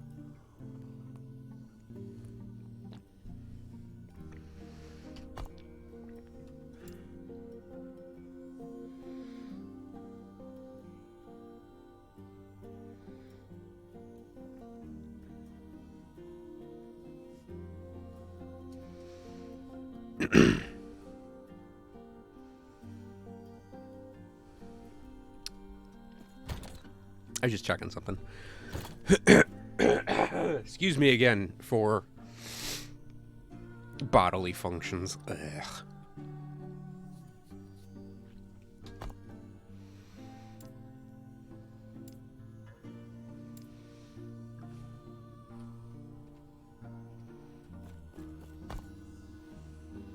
What am I doing on this guy? Oh, yeah. Oh, God. I got my armor. Offhand catalyst. Threshold. Prefix. I could probably change that out.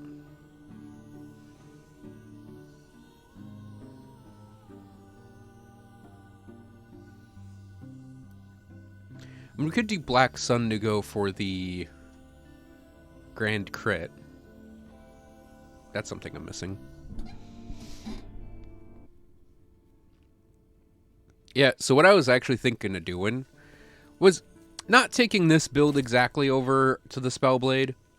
I was thinking of taking this Fragment of the Enigma, the Fractured Crown, maybe even the Strong Mind, the chest piece, not the weapon, and then like every, like basically, well, it is more or less every piece of gear except maybe the boots. And slapping it on the Spellblade to do an endurance thing on the Spellblade. And then with the Spellblade, I would end up doing Mana Strike. Mana Strike, almost the same way I have it set up here. I would jump the range on it, because we're a Spellblade in that case. Put it on the area and mana generation. And I'd probably pull the points out of these two as well, because we just wouldn't have the mana for the basic attack to get the boost. And then run Flame Reave next to that with the lightning conversion, and then Rhythm of Fire, and we'd run Mana Strike, Rhythm of Fire, Flame Reave. I don't know how good it would be, or if it would even work that well, but I was thinking of doing that on the Spellblade with more or less this guy's gear.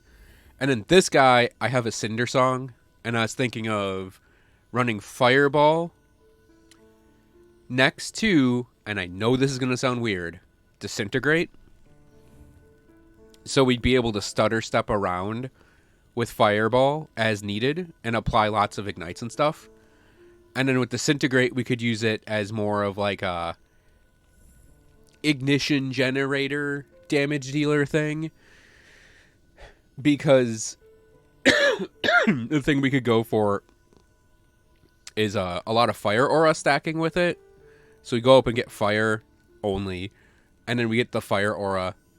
And then I would actually consider going over for the Flame Burst and then reduce it by 2 seconds. And then go get Subvention, because it's like the best node here. And any extra points, I'd try to get the higher tiers. But yeah, I was thinking we could do that. Because Ignifar's head...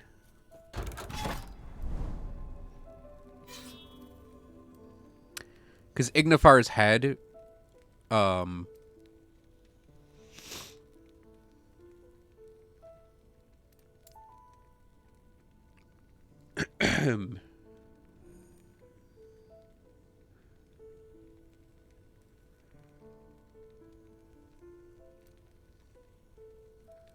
Ignifar's head is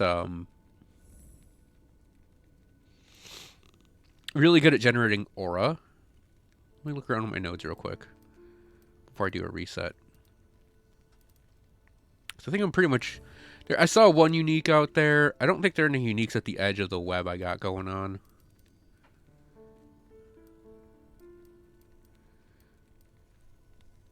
before I do this, I want to get my idea out. Because what we could do is we could go and we could put points on Incinerating Aura and Flamewalker. And then we could run Disintegrate and Fireball and have a huge aura around us, right? And the aura actually does a lot of damage if you've kind of built it up, because it's spell damage, and we're a sorcerer and have a lot of spell damage. There are things like Archmage and what have you. And we have our increased fire damage and fire penetration and fire leech. And then we could have the Ignite Duration booster. And what's the other fire one in here? I don't remember. Is it just that one? It might actually just be that one.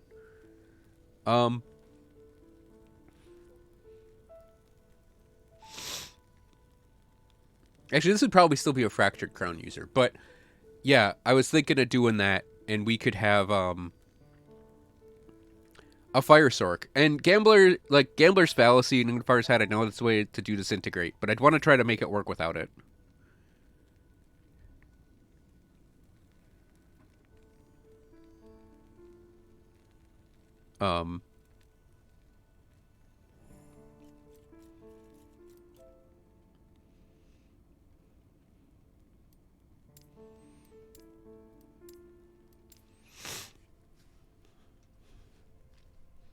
There's another build with this guy where we do a spammable,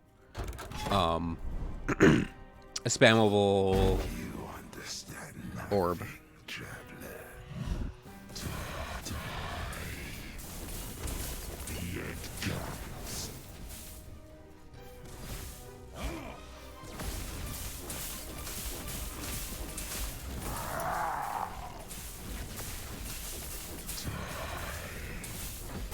Ow.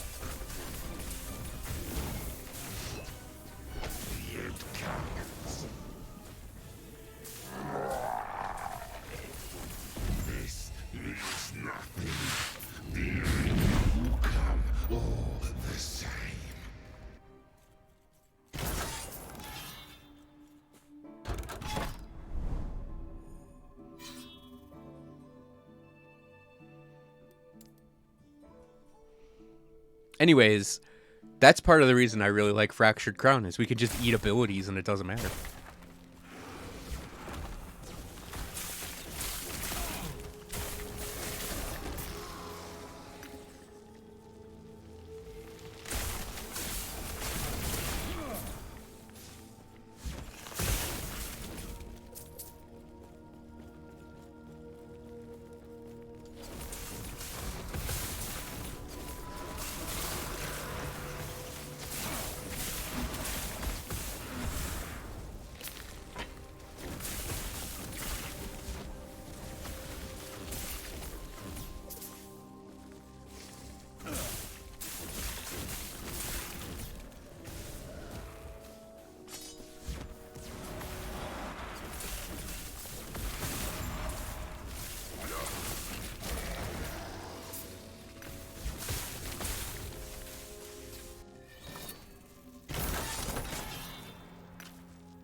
A ring just exploded randomly out of trash.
Calamity. Ooh, a 2 LP Calamity.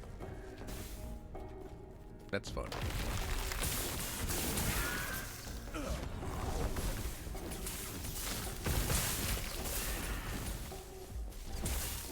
Do you need a Calamity?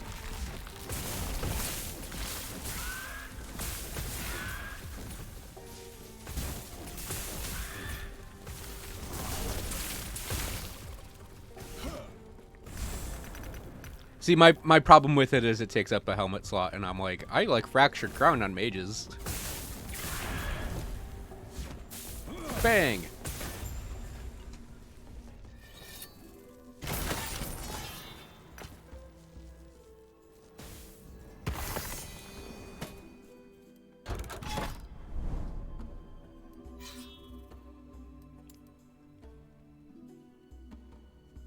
What's funny, I actually have 3 Calamities now, but that one just happened to have 2 LP on it.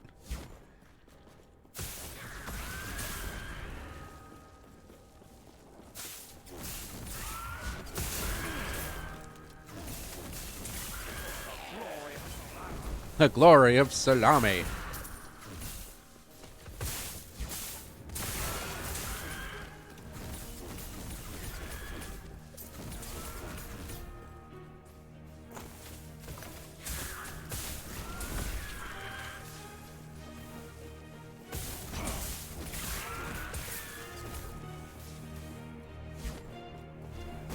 Hort! That's why I like the Sorcerer more than the Spellblade right now.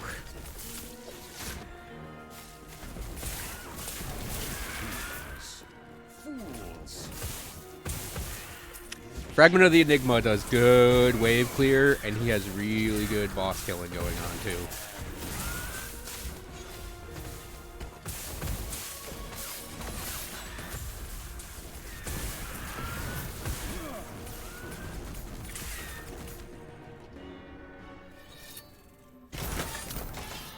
Legendary Potential.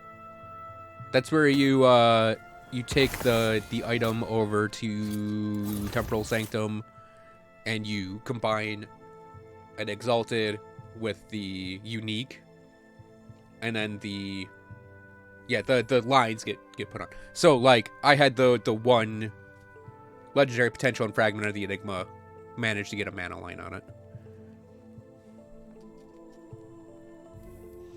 Oh yeah, Strong Mind, Lightning Penetration line.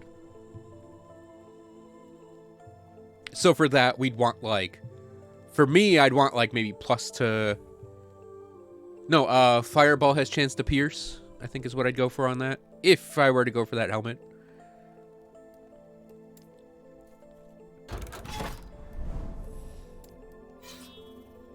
It's an if for my Sorcerer.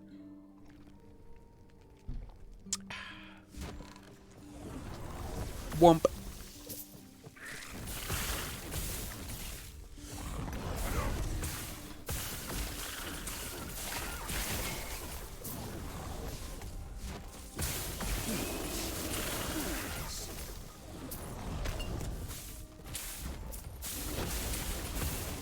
Oh. Game, please. Ow! Void Spire, that is very rude.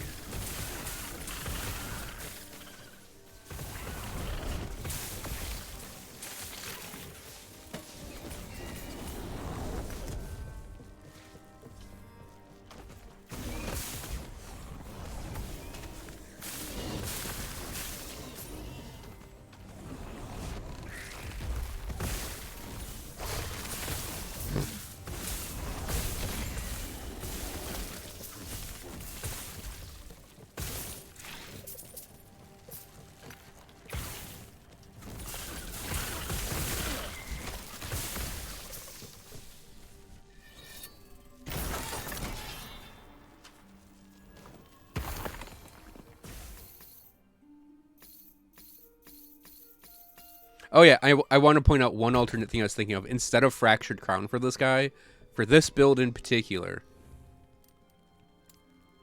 he has this helmet I mentioned this earlier in the stream, but I don't know who caught it. 3 lightning blast, 2 static orb. Well, actually, what I'd want to do in the long run is get a fractured crown that has legendary potential, and then put that on it. Because also, like, if we get a high LP fractured crown, there's a chance we can get multiples of those lines. And endurance threshold with fractured crown is like, that's like part of the reason you're running it like this. Is you can use the endurance threshold mechanic to kind of abuse the fact that you have the damage going to your mana before your health, and you get tankier because of it.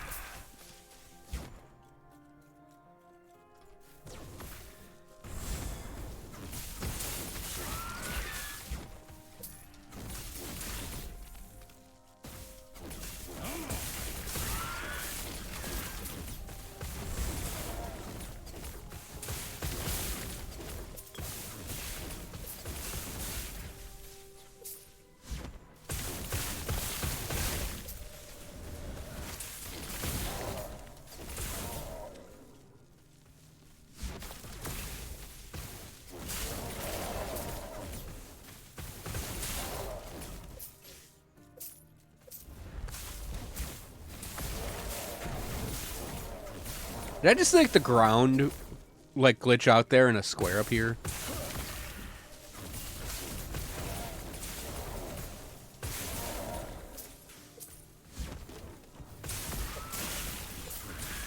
I don't know.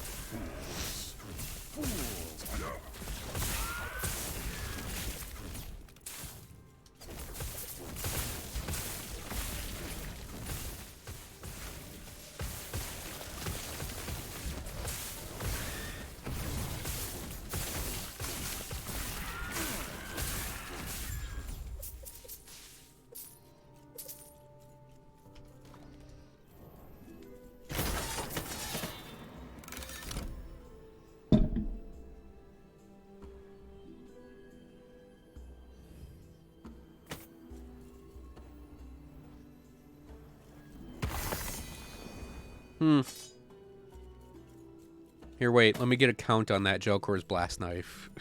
I think I have sold a couple, but that's maybe number 6 that's dropped. I've flipped a couple of them because of no legendary potential / low rolls.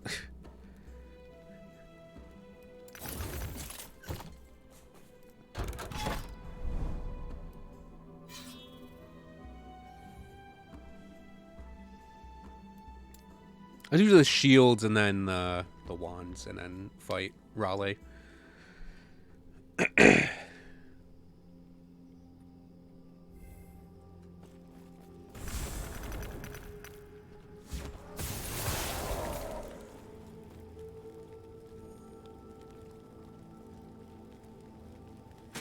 This could actually be really good on my current Spellblade.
Oh yeah, and then we can reset it and build up corruption again. Yeah, I want to incrementally build that corruption up for the sorcerer, because he can take it. He's a big boy.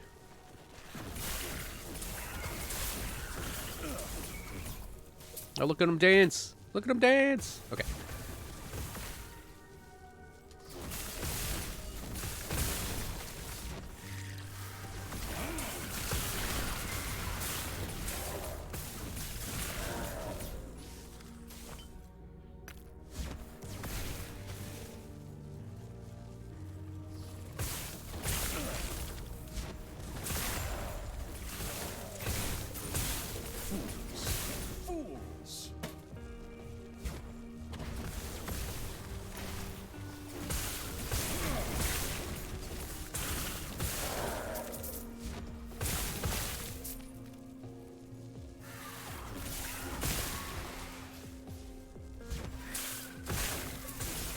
Fools!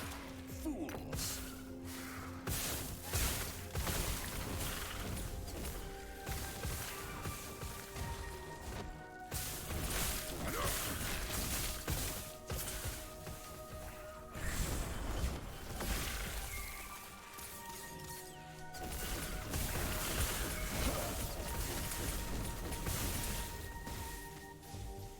I am not a man of many pockets. Spider, stop!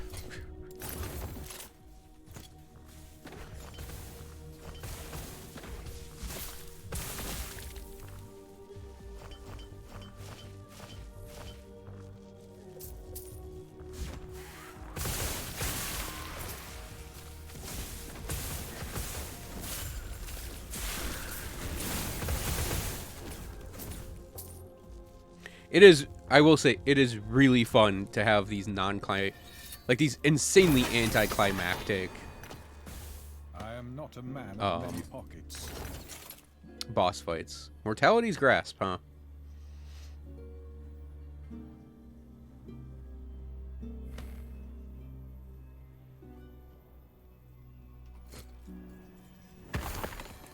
The game really is telling me to play a necromancer. Yes. Here, I know what I can do.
Ow! Well, we survived the pie wedge. We know we can take that hit.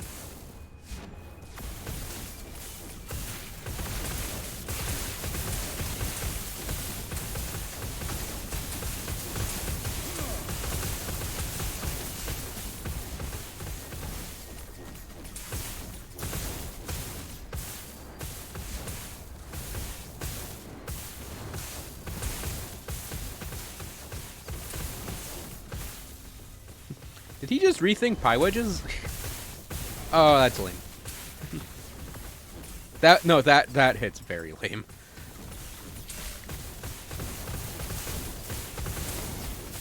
Do you think my defeat changes anything? This world is already dead.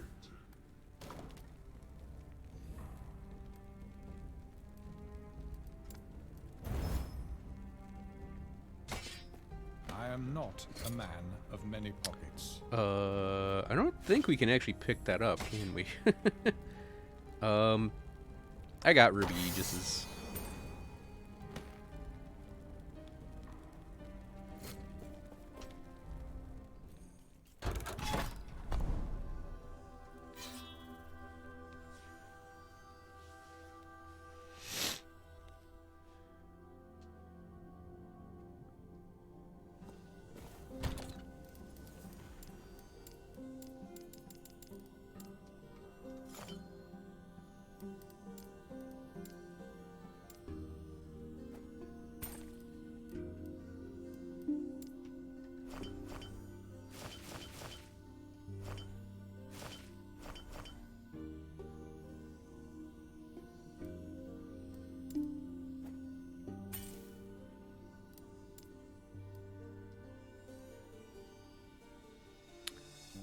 240 and 230. Probably trade those out.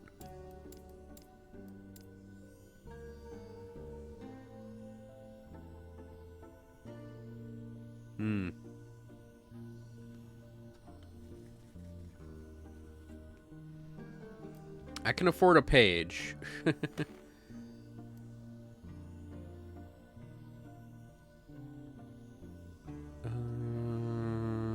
Those I think are worse.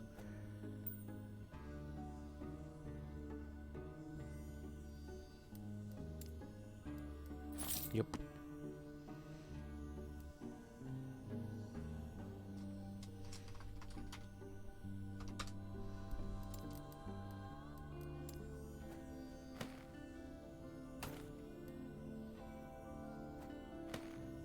I want to put the boots on this last page, which of course means we don't have we can't do like a quick inventory swap, can we? Because I didn't plan ahead for doing this.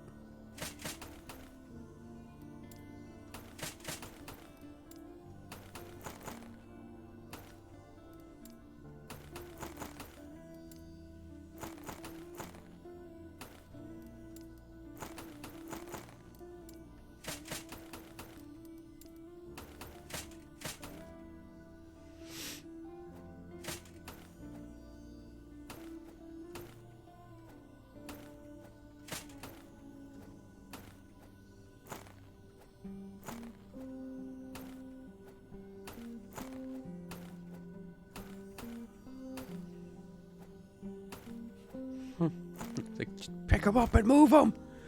Pick them up and move them. Okay. Gonna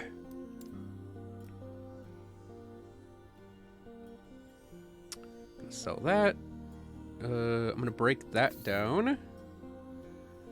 Ooh, that's unfortunate that it's like all over the place. So I think I'm just gonna sell it. I'll keep that. I'll have to look at my siphon real quick. Oh, yeah. 2. Quicksilver coil. 2. Let's see. Keep that. Probably keep that. Probably don't that. Those actually are pretty good, I think.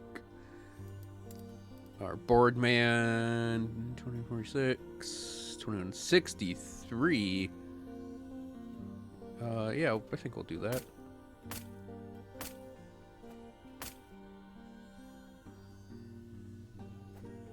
That's actually, I think, a worse one, right? Yeah. Calamity. Put down my other calamities.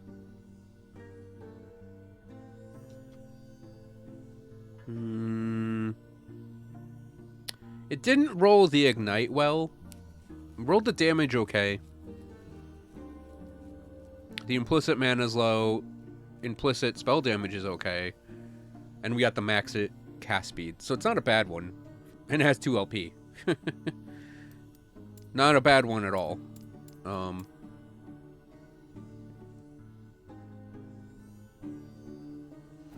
worst one of those. Definitely keep that. Break that down. Dump you. Oh, poison and minion health on that one. We'll keep it.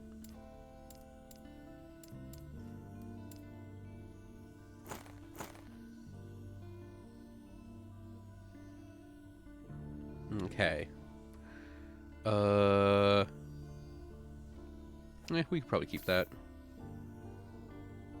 Poison pen, I want to break it down. Keep that ring. Alright. Wands. Big ignite chance. With lightning and spell crit. That's worse than I run, so I'm not going to keep it. Poison physical sword, I'm just going to dump it. Big freeze multiplier and a cold scepter I'll keep. Big lightning next cast speed. Ooh.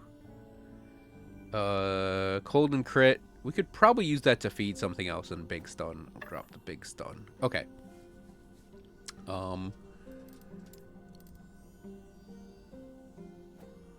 Ice Scepter.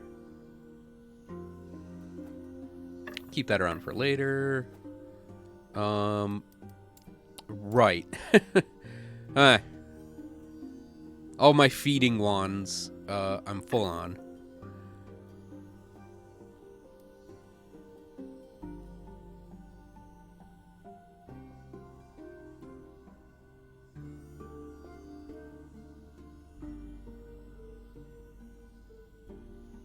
I'll take this one out, because it would require more work to do.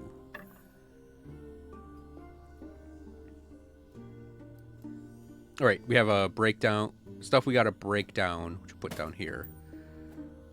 Stuff I wanted to keep.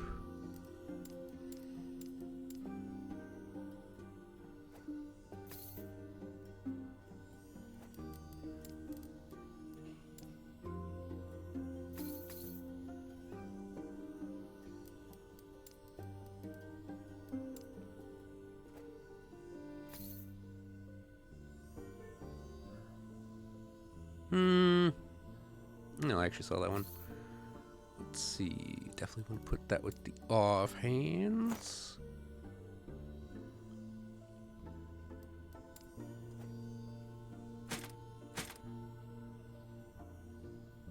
It was a breakdown, wasn't it? Because of the penetration. And that ring is a keeper.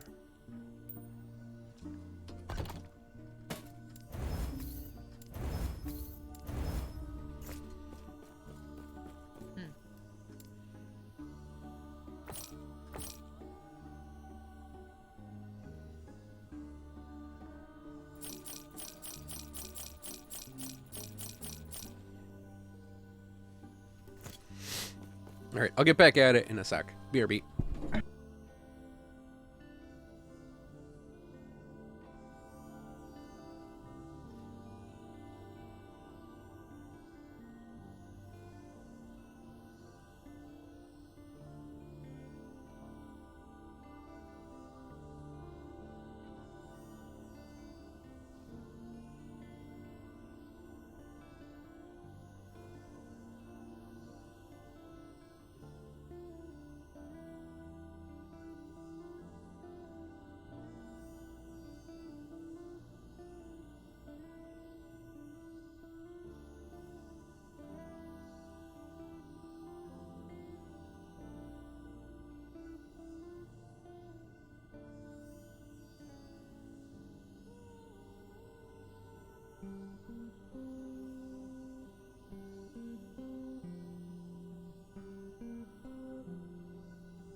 I guess we run Black Sun again.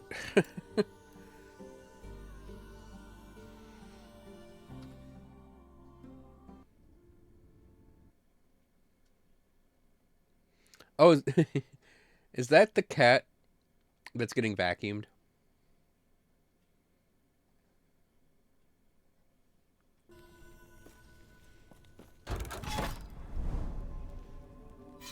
Yeah, I'll just do a quick reset of it.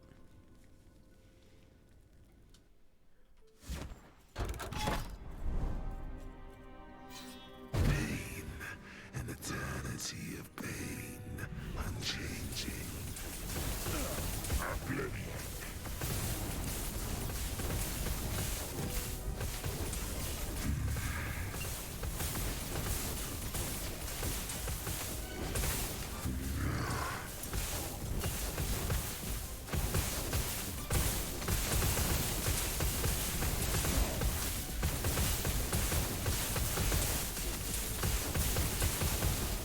If he wants to just lock into melee attacking me, I am perfectly fine with that. My chains return, but what's yours?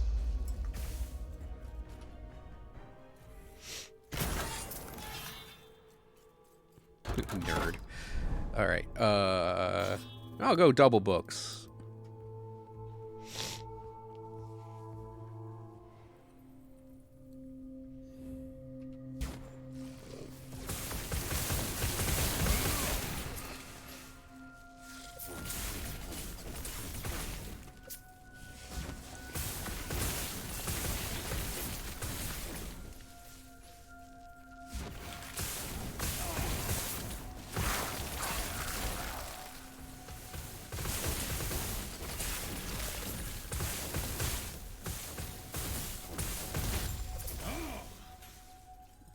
And he's the other way. Or the gate's the other way. Actually, the gate... I don't think it matters which direction to go. Because I think this is like a big ring, right?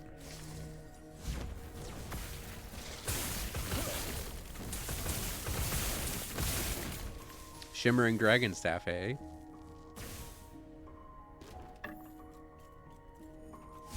Like, I don't use staves on my mage, but if I did, that'd be one I'd go for.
Triple books, you say? I'll go triple books.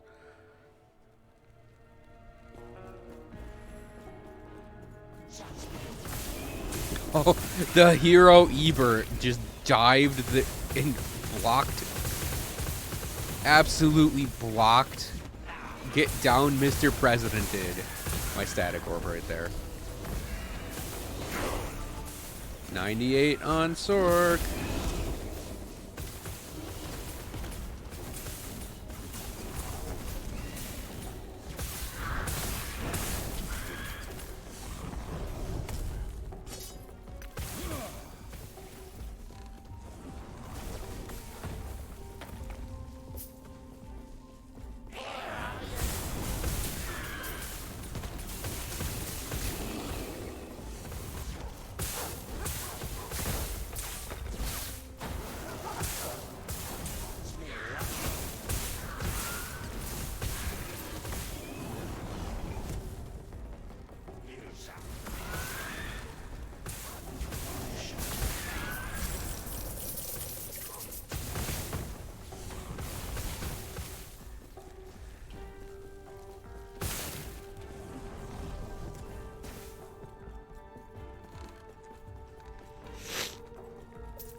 We are building up Elementalist. That flat elemental damage boosted.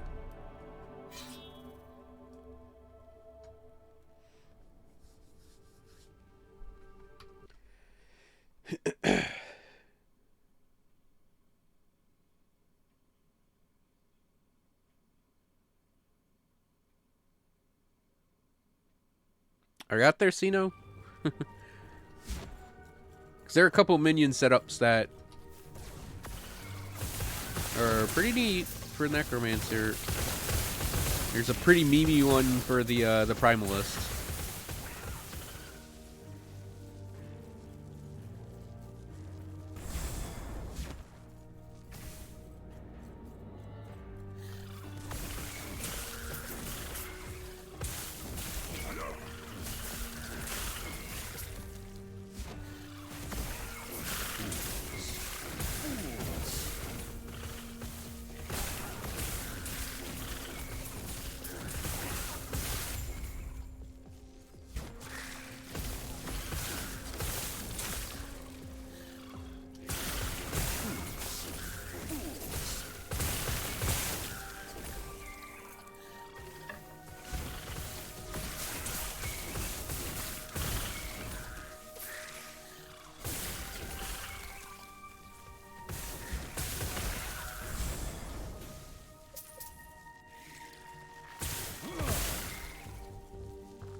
I could get a build for Sino really quick off of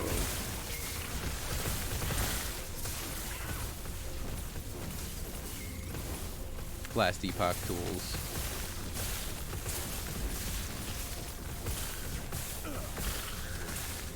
Because there's like 3 or 4 different builds for minions that are all really good. That's an LP on a Bastion of Honor, by the way.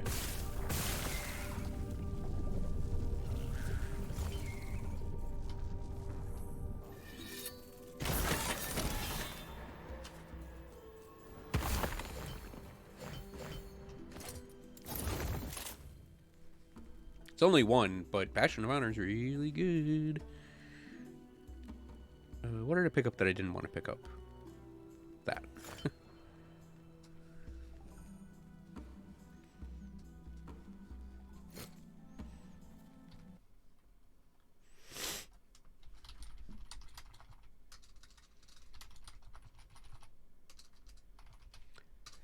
I just typed, I wanted to type minioning, and I did minioning. Just repeated the I-O-N-I-O-N-I-N-G. Minion.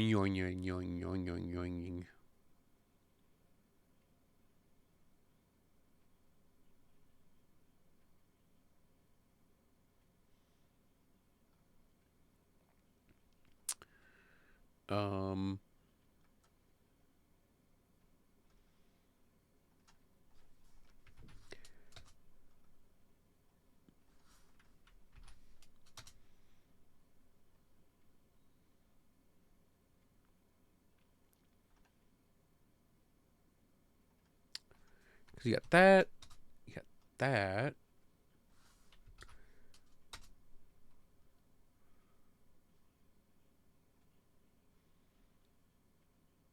And I think that's it. I know that there is like a go wide on it.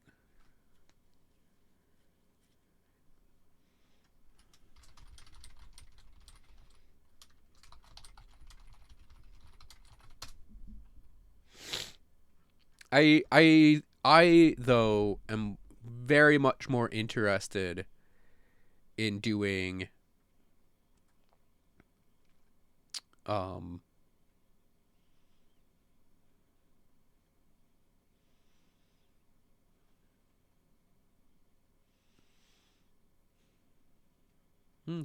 Yeah, someone there's a Spellblade build posted and I was like, I want to look at it real quick. It's quite yeah, it's like see it that probably sounds way funnier given that I'm a little congested right now.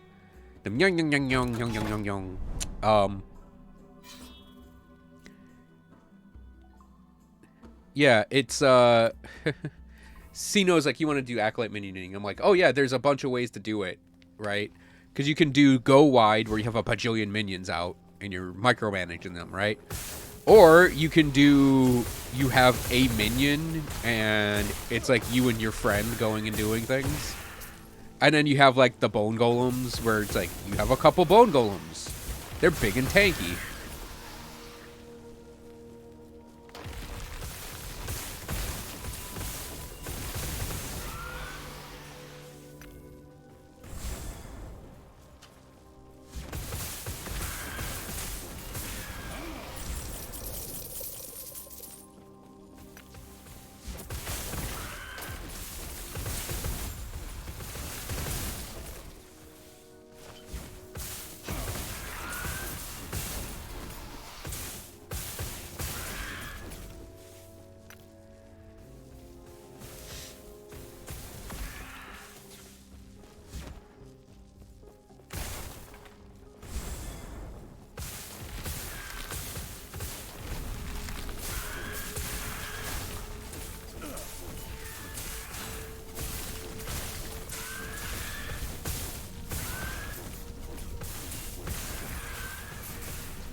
Ow! Jerk! Jerk birds. And not the good kind of jerk bird. Jerk chicken. Filet mignon, yon, yon, yon, yon, yon, yon, yon, yon. By the way, that, if I run Disintegrate, that's the chess piece to use. 100%. Because we can easily put bonus mana on there, or damage to mana before health on there.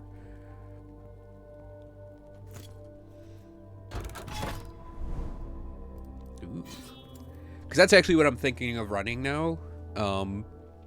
As soon as I record a guide for this, I kind of want to switch them to fire.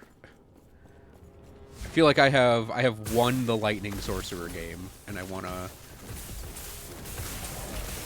try something that's got a bit more challenge to it.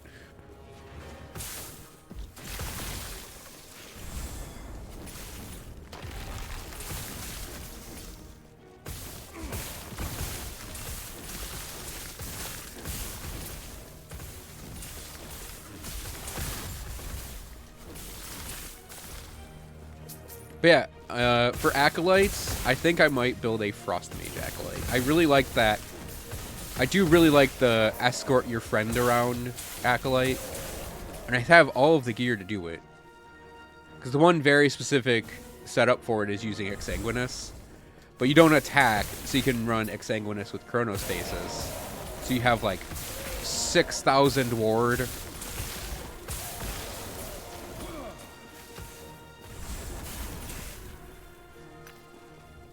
But it's also like you're not actually super passive, even though you are a bit. Like you have Transplant and you have volatile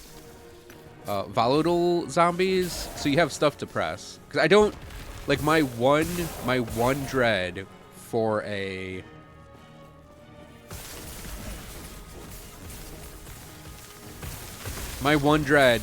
doing an Acolyte is getting stuck doing nothing.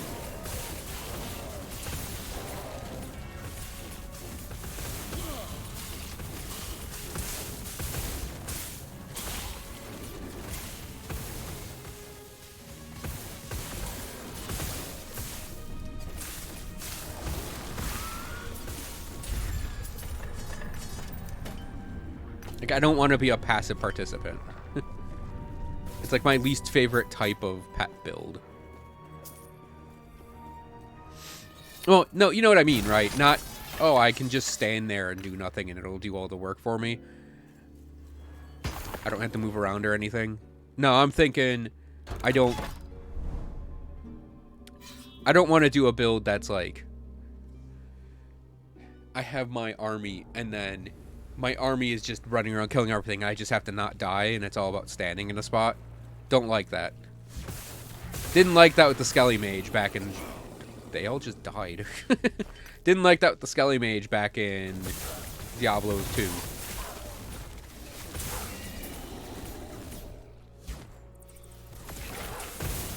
Owie! Jerk! I lived. I lived, fucker.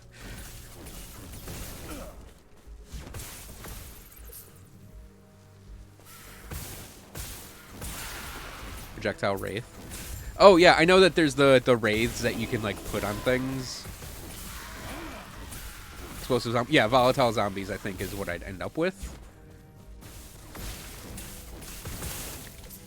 Yeah, Minion Sacrifice is another one that I'm a little interested in. Oh. It's another gate, god damn it.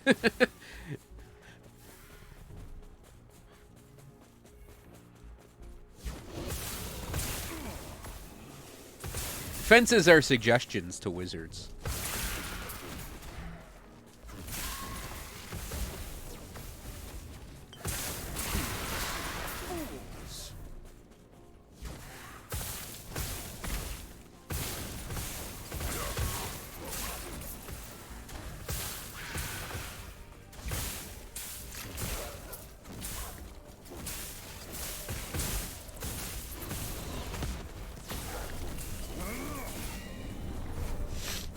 So, like, I did, like,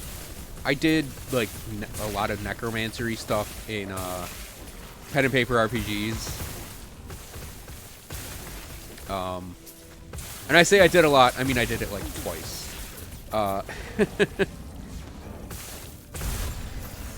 And the big thing with like a necromancer in a pen and paper RPG is you do have minion summoning. You do have that part of it, but there's so much more to it.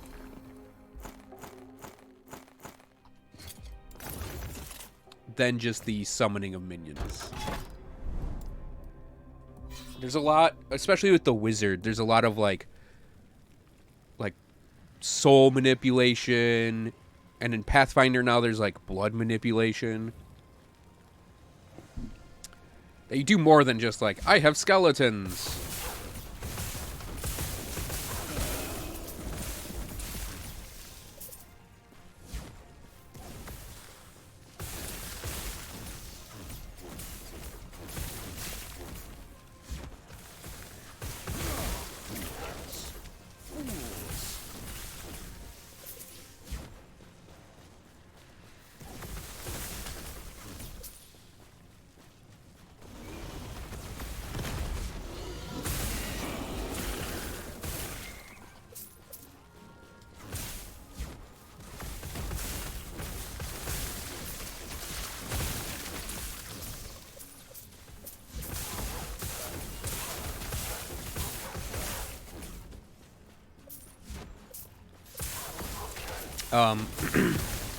And that's kind of what I'd be hoping for with like a necromancer in this game is bladed. Nope. It's just doing something more than just I have a lot of skeletons, hooray!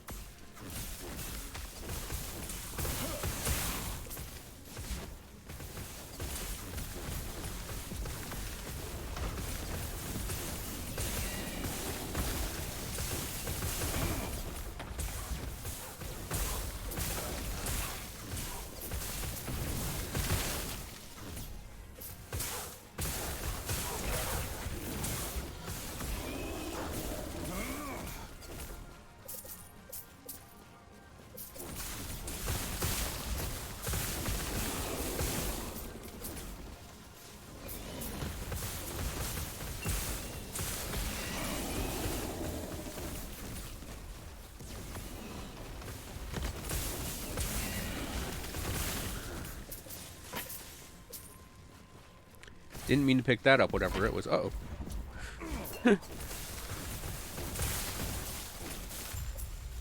And I was worried.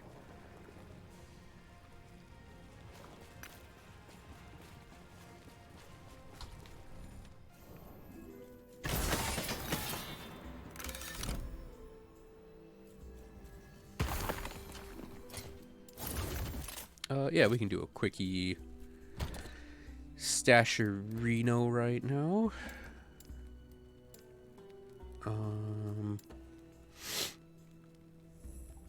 I need like another uniques page. Damn it. So let's see.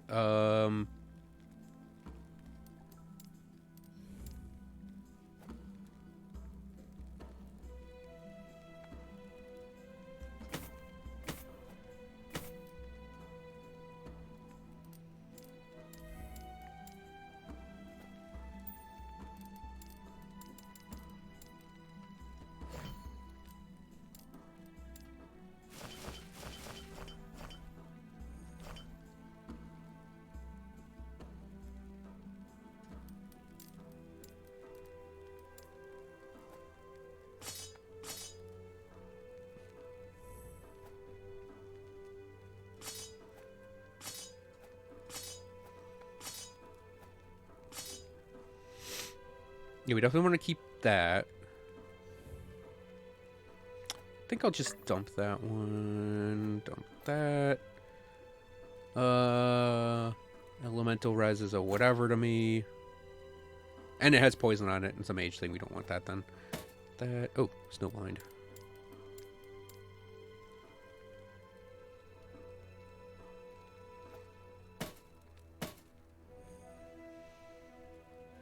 Physical damage makes that useless.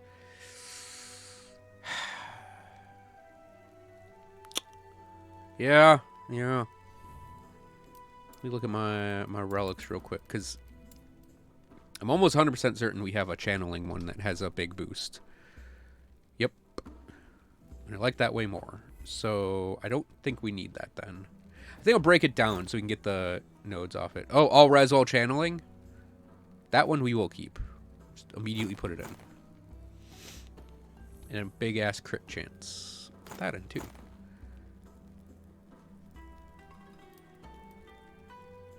We'll put that with the mage weapons, I think. It has a very mage...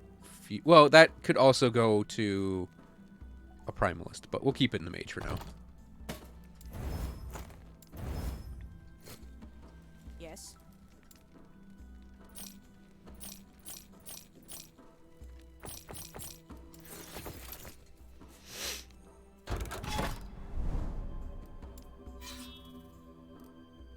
Beacon, glyphs, exalted rings, probably. Yeah. I just want more than just army of skeletons out of a acolyte. Self-found for extra challenge. I mean, I technically have done self-found for pretty much everything, right? Like.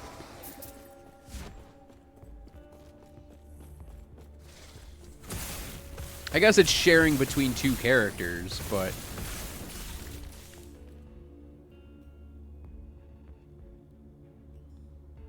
I don't know about that one.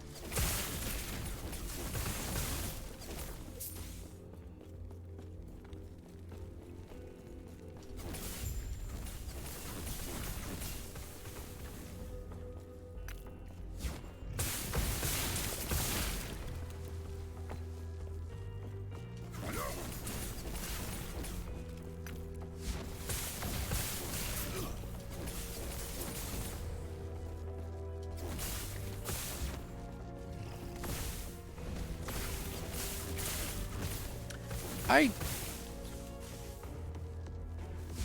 really disagree with the wall blocking me there.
I think that beacon just unlit itself.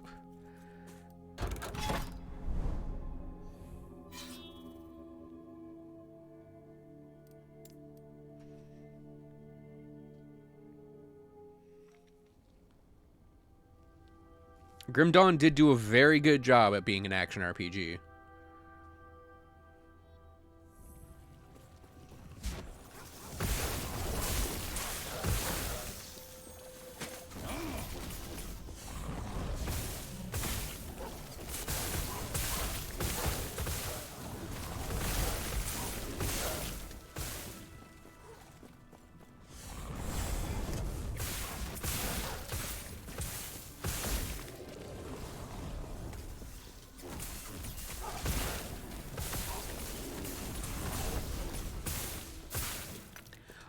I could make an argument based in facts and logic that Grim Dawn's itemization is not as good as you think it is.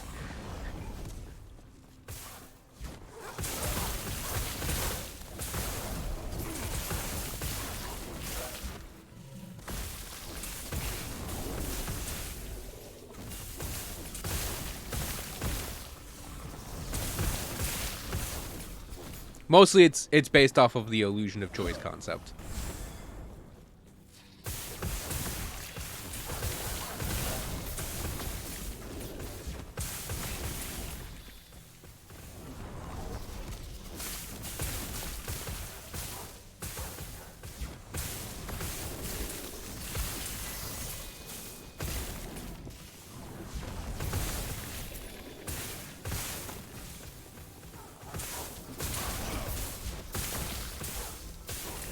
No, that is very true. It's not going to be as, like, Pepega brain dead as Wolves is. Owie. I think I just ate one of the spires, like, just with my face.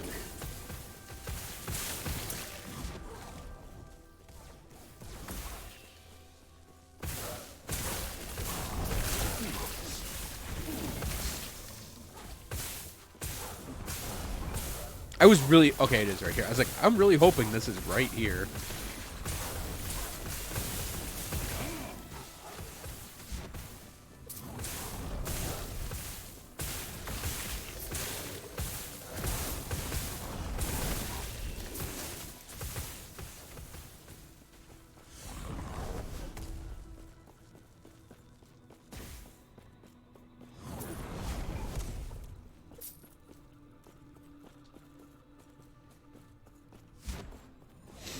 Yeah, Grim Dawn's biggest strength is its class system.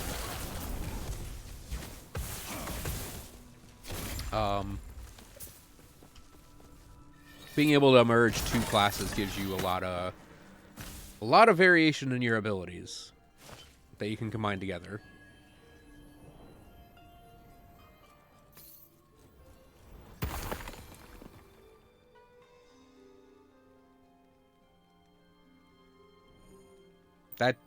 That sounds weird doing it for resistances, but whatever.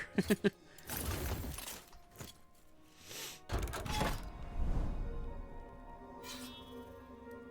mean, I really don't care about exalted axes.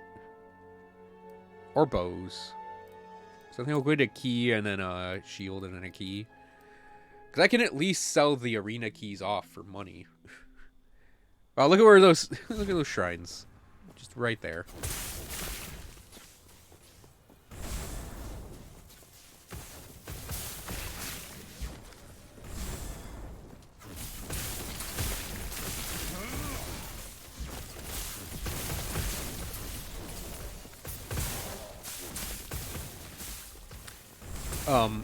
But for me, Grim Dawn, I actually think its itemization is kind of a weakness for the game. But it's more because of the way they set the skills up.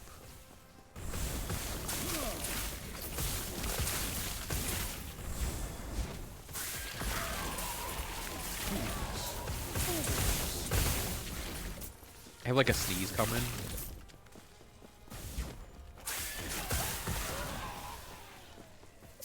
But it's not like working its way out. Enemies?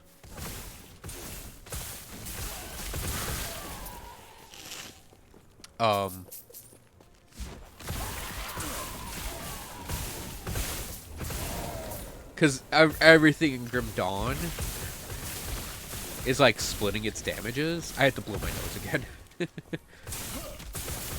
Because everything in Grim Dawn splits its damages. It leads to like... It effectively means you have double the items for abilities in a lot of cases that you really didn't need in the first place.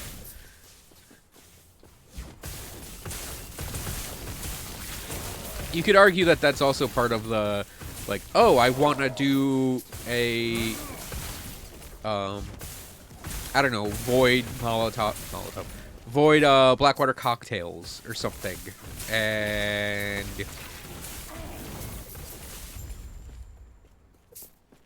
You know, the way to do that, there's like a node that lets you do that, right? Chaos, sorry, chaos damage. It's the same thing. Hang on a second.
So Blackwater Cocktails would be like fire by default, right? And then you could make an argument that if you want to do chaos damage, Pyromancer, or something like that, then you'd want the conversion for it.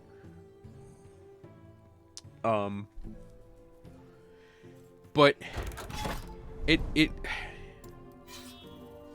I don't know. It just feels like it should be a fire ability, and then just work it in with other fire. Like, that was one of the things that bothered me about Albrecht so much, was it was fire Aether. And then it turned into, like, fire Aether lightning later on. And it's like... Didn't mean to pick that up. And it's like, I would just... I just want Aether. If I want lightning, then yeah, we can put an item in that converts it to lightning. But it was always a thing that bothered me in Grim Dawn, was the multi-elemental thing.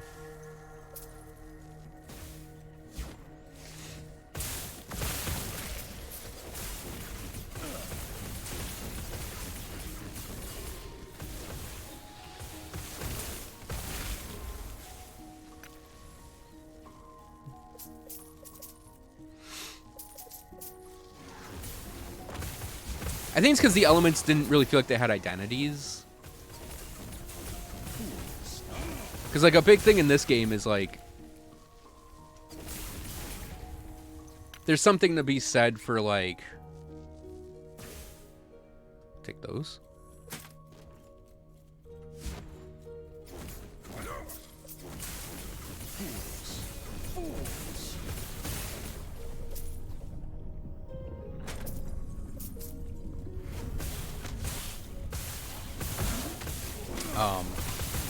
Like, I think if there was maybe, like, something to the damages in Grim Dawn, I'd be more fine with it.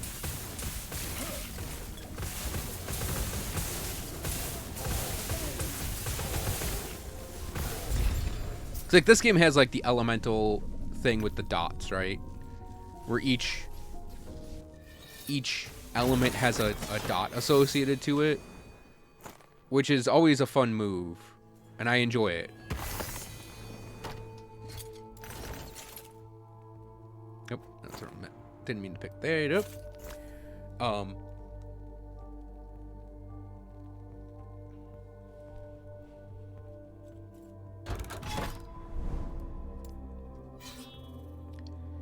But it's like...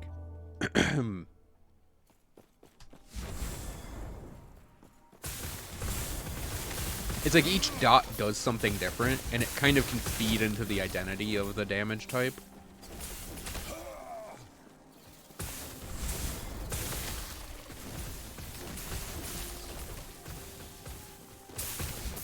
It's like your cold damage, it has like the frostbite, and I think frostbite slows, right? And then like, I think with like void you have time rot, and it makes damage over time more effective.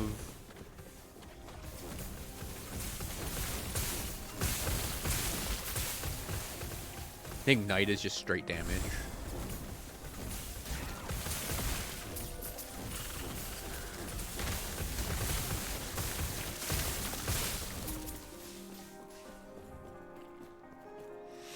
Or you have things like, you know, the spark charges. Those are pretty much lightning only. In Grim Dawn, you'd have spark charges that were like lightning, fire, and then you could convert them to ice with an item, and then there'd be like the Aether version.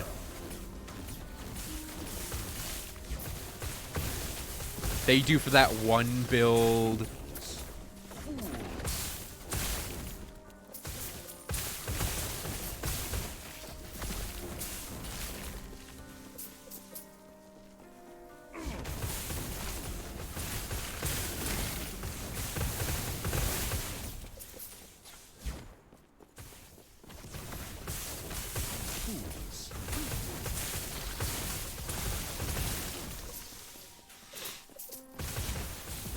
You know, I think having acid poison was fine in Grim Dawn. I think they should have made bleed associated to Pierce. I didn't like that. Enemies? Why are you still here? I never mind free experience walking up to me like that, but that was just weird.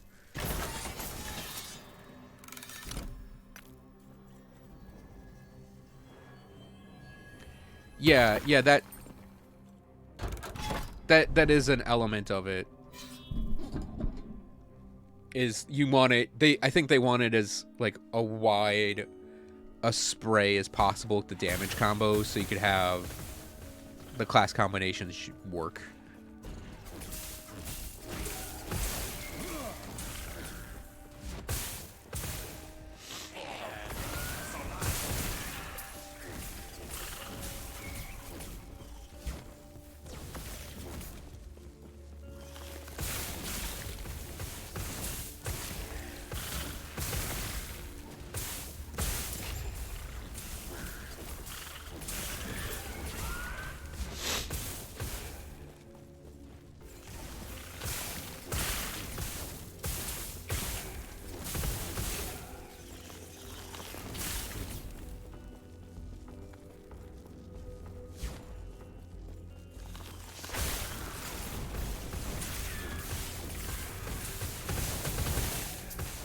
Yep, I agree with that. That's why Grim Dawn was always interesting, was you could multi-class stuff with stuff.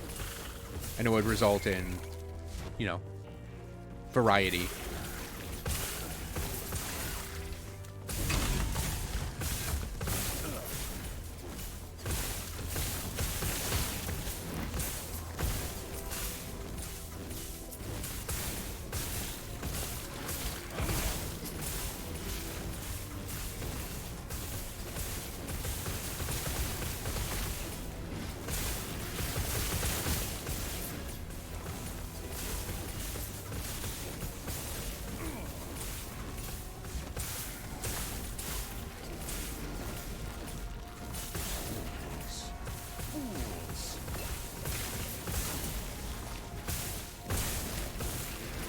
Like I said, Grim Dawn's biggest strength is the multi-classing idea being baked in.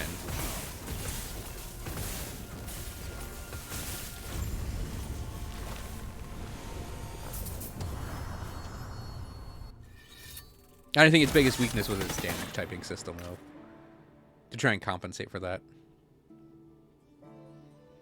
I know that there are people out there who wouldn't agree with me saying that, but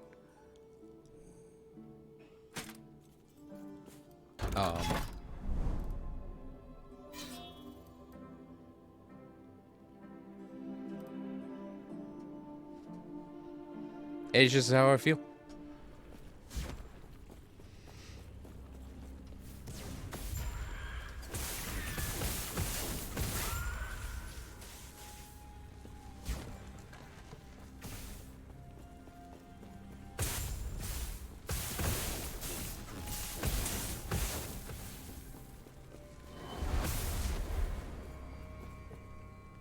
Bro? Okay. I guessed right on that.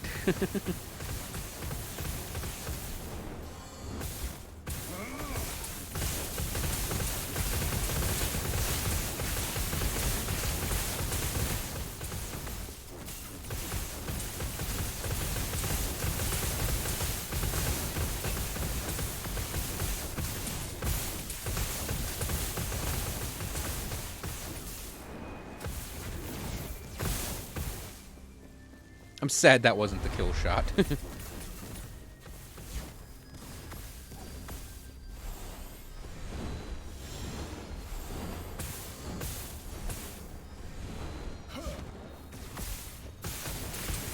think my defeat changes anything? This world Oh, there it is. already dead. 4% more crit multiplier.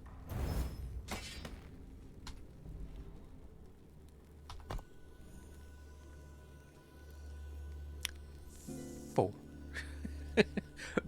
4% more crit multiplier.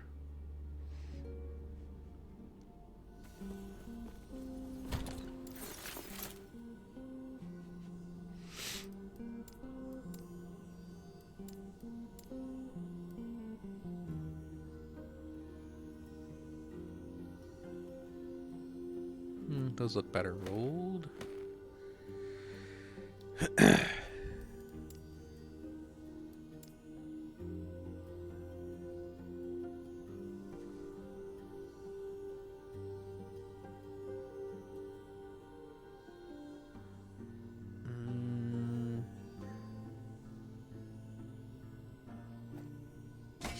don't think it matters actually which one I go for. I'm not even bothering looking at that shield because I know I got it. We're going to keep that definitely. Big Z's Guile. 175, 18, 270. That's better than that one. Probably keep those. Probably keep that. Morning Frost. Both mine have legendary potentiality.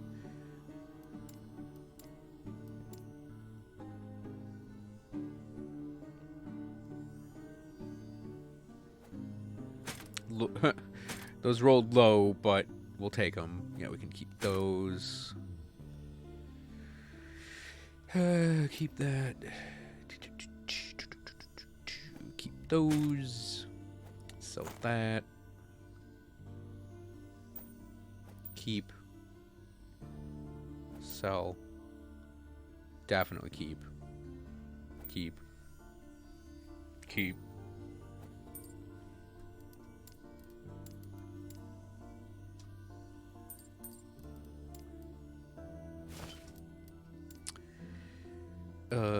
Okay, we're gonna put that scepter with the mage crap, cause I mean, just look at the amount of crap we have. I mean, even mage, we're kind of like a little full up on stuff.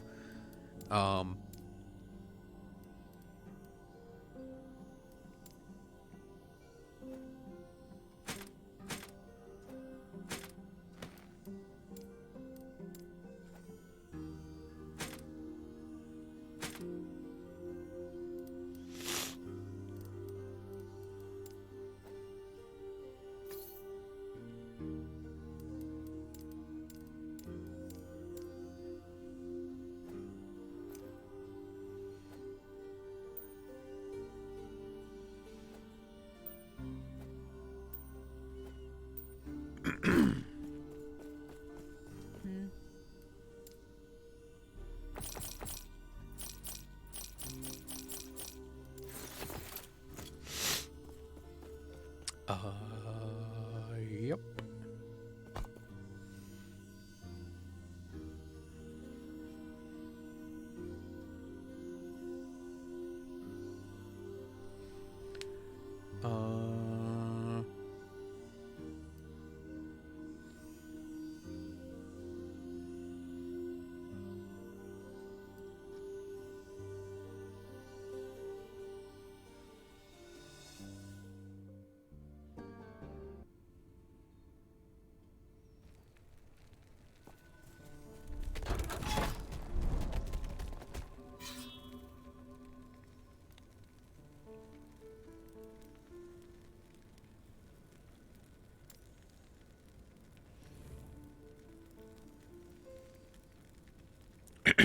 Okay, I don't think I have enough time to...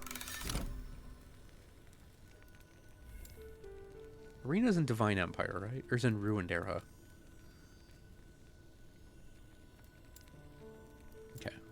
Yeah, I want to get that... Get the training dummies. I think what I'll do...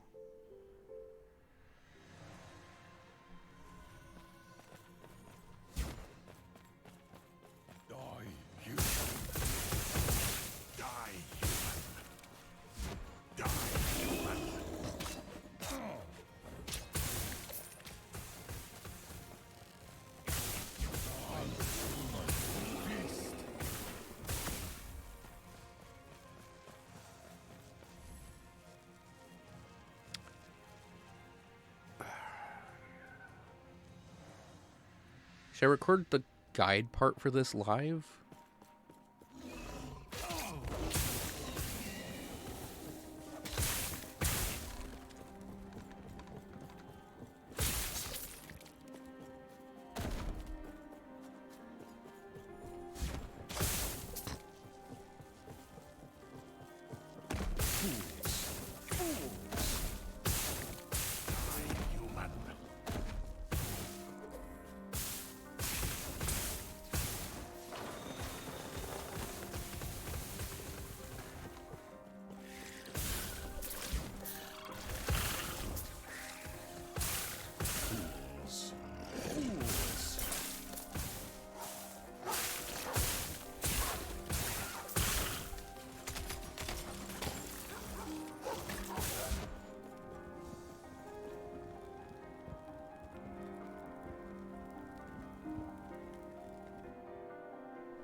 caught it. That was a big sneeze.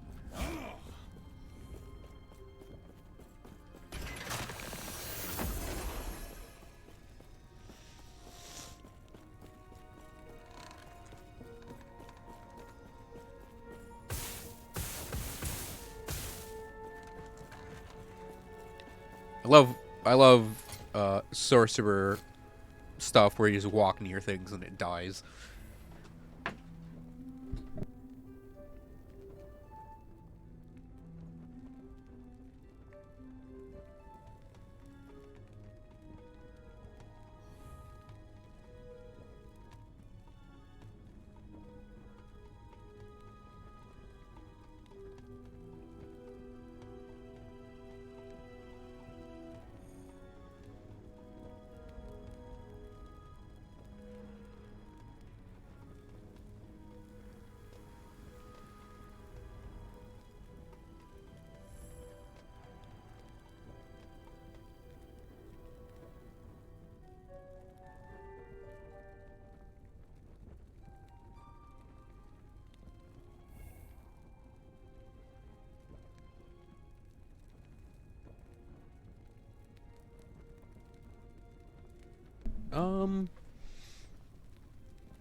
Okay, so I'm gonna round out today.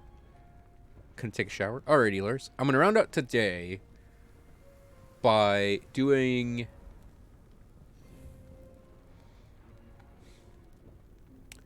I'm gonna do the guide words right now, I think. Or at least attempt to do them with my nasal passages all stuffy-wuffied.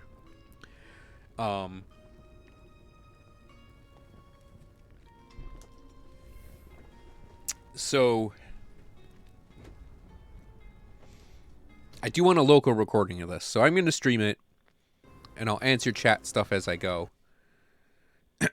But yeah.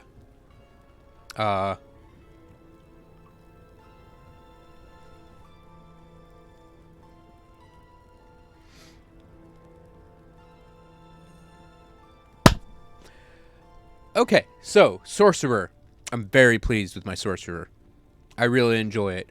It can handle pretty much every Empowered Rift, and has.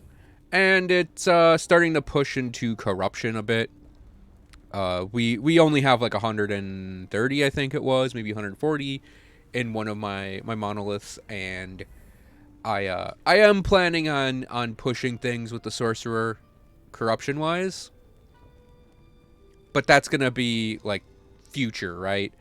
For now, I have a successful Empowered Monolith Sorcerer, and I'm going to share the guide. So, it is a Lightning Sorcerer. It is very, very heavily reliant on Fractured Crown and Fragment of the Enigma. Fractured Crown, for the unaware, gives a % of damage dealt to mana before health, up to 50%. And we have 41, so we have quite a bit on that. And it's great. We use it to basically be super tanky through everything. I've eaten whole boss attacks and been like, nerd. And then we're using Mana Strike to deliver Spark Charges, and these are great for clearing out trash mobs and actually just dealing damage to big targets. It gets especially good with the Fragment of the Enigma, which gives you the chance to apply them, bonus lightning damage per intelligence on them, increases their area, increases their damage when they're applied by melee attacks, including the ranged Mana Strike, and then we get +1 to all lightning skills on top of it. The teleport adding sparks does happen occasionally, but not often. Not as often as if you're doing like a surge version of this. Let's start on the passives, because you gotta level your passives before you can do anything else. So I went with, initially I went with all 8 points on Elementalist and then 2 on Arcanist. I did flip it, so 8 on Arcanist and then 2 on Elementalist. My character is 98, so we have 2 more points floating around, which I'm going to throw on Elementalist to round them out. But if you do an 8 and a 2, that gets you to Mage Flurry, which we put all 5 on, which gets you to Knowledge of Destruction, which we put all 10 on. When we grab the Sorcerer up, there are a couple ways to approach it for leveling purposes. You could grab Arcane Momentum and use that alongside Lightning Blast to cast much faster, and then use that with Essence of Clarity to boost your damage up at the same time. You could go Calculated Destruction to get the base spell crit chance per int, which is also pretty good, and might be an option as an alternative skill for me in the future.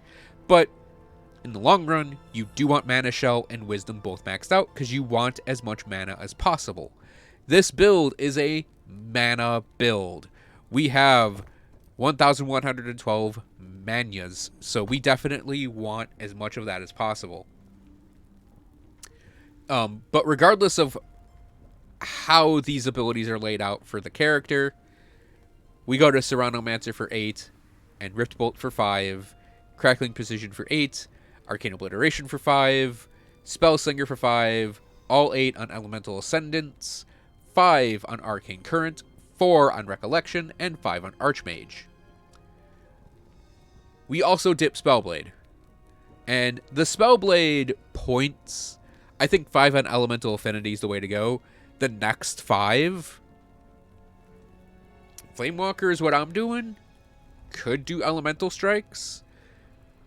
I could even argue Infused Weapon for 5 more. But it's another one of those things that is up in the air for the build. So I just went for that because I wanted the aura. And we go for Arcane Shielding. This will proc off of Mana Strike, even the ranged Mana Strike, and that 5 gets us to Enchant Weapon, which is the reason why I'm dipping in the Spellblade. The 10% reduced damage is also nice, though. It's just a layer of tankiness on the character. So here we're going for the lightning boosting damage. Here we get a little bit of tankiness and Enchant Weapon. Alternative setup here, if you do Lightning Blast, I wouldn't even bother Spellblade, and I would go for the Arcane Momentum, Essence of Clarity, and then there's 2 more points in there, wherever you feel you need them. Now, a key point with this helmet, we cannot have Ward, so we don't have Ward at any point while using it, so a couple little things are out as options. Namely, Lost Knowledge. So we're not spamming the orb anyways, but there is a way you can set this up to have a spammable orb that will get you a lot of ward in return. And we're not doing Arcane Insights with Elixir of Knowledge, and we can't do the Reactive Ward Warden setup up top. Ward is just out, so I don't even want to think about Ward on anything, which is kind of neat that we don't need to worry about that. But there is a special way we need to approach our gearing when we get to our gearing. So yeah, that's our passive trees. Skills. First skill, Mana Strike. Mana Strike, we want to use it to deliver spark charges. So 1 point on Mana Spark, 4 points on spark charges. In continuing to deliver spark charges, we want to deliver them far away. 2 on Swift Sap, 2 on Rage Sap, 1 on Teleporting Strikes, and 1 on Star Guide. Or you can go 1 to Arcanus Blade, 1 to Mana Storm, 2 to Explosive Flurry, and 3 to Essence of Control. And Essence of Control you can save for last if you really want to. That way we have the Mana Arc, which will give us effectively spell damage scaling with Mana Strike. Because Mana Strike doesn't have spell scaling at all. It only scales off melee damage. So of those two listed damage types, this scales off melee elemental mostly. So yeah, you want to grab up Mana Arc, Mana Storm to get Mana Arc,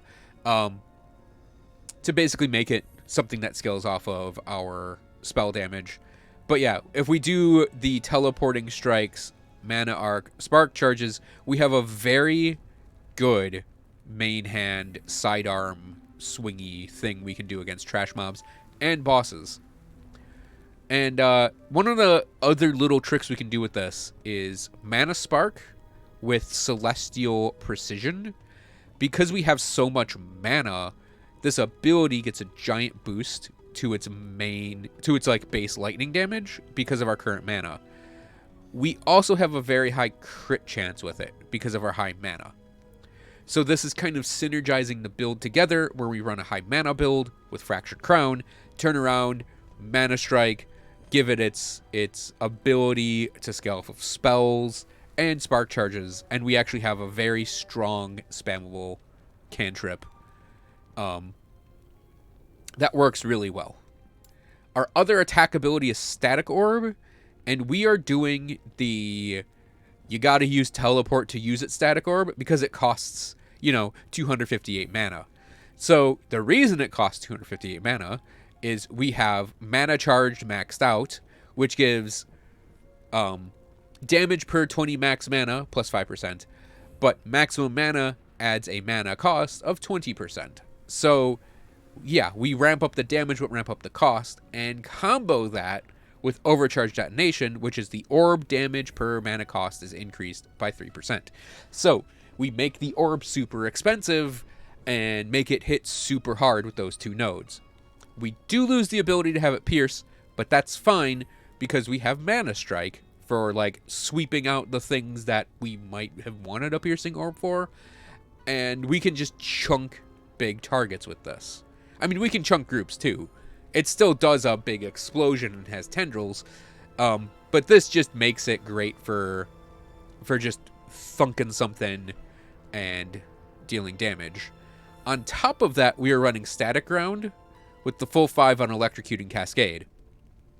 This way, we can drop this on a boss that doesn't move and deal a large chunk of damage as it just stands there in our charged ground. I went and 4-pointed up Lightning Aegis because it's an 8-second duration, and that is about the amount of time between orbs.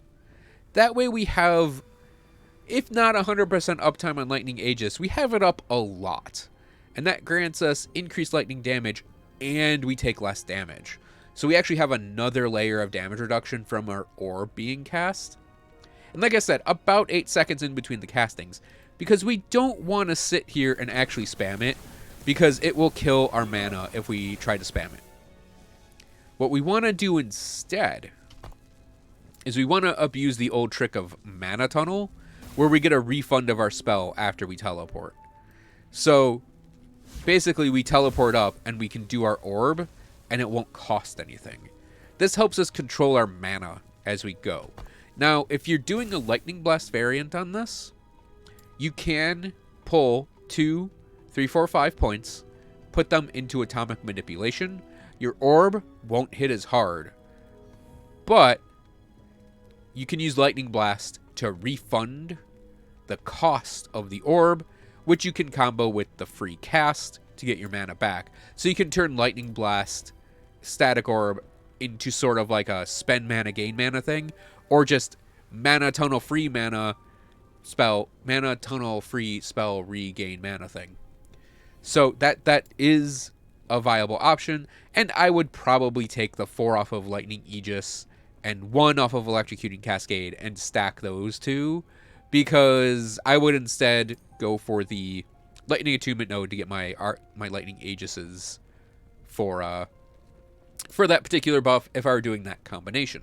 So, orb, big chunky orb. Let's do teleport, because we just mentioned it. For teleport, I want it on as quick a cooldown as possible. There are a couple ways we could approach teleport, though.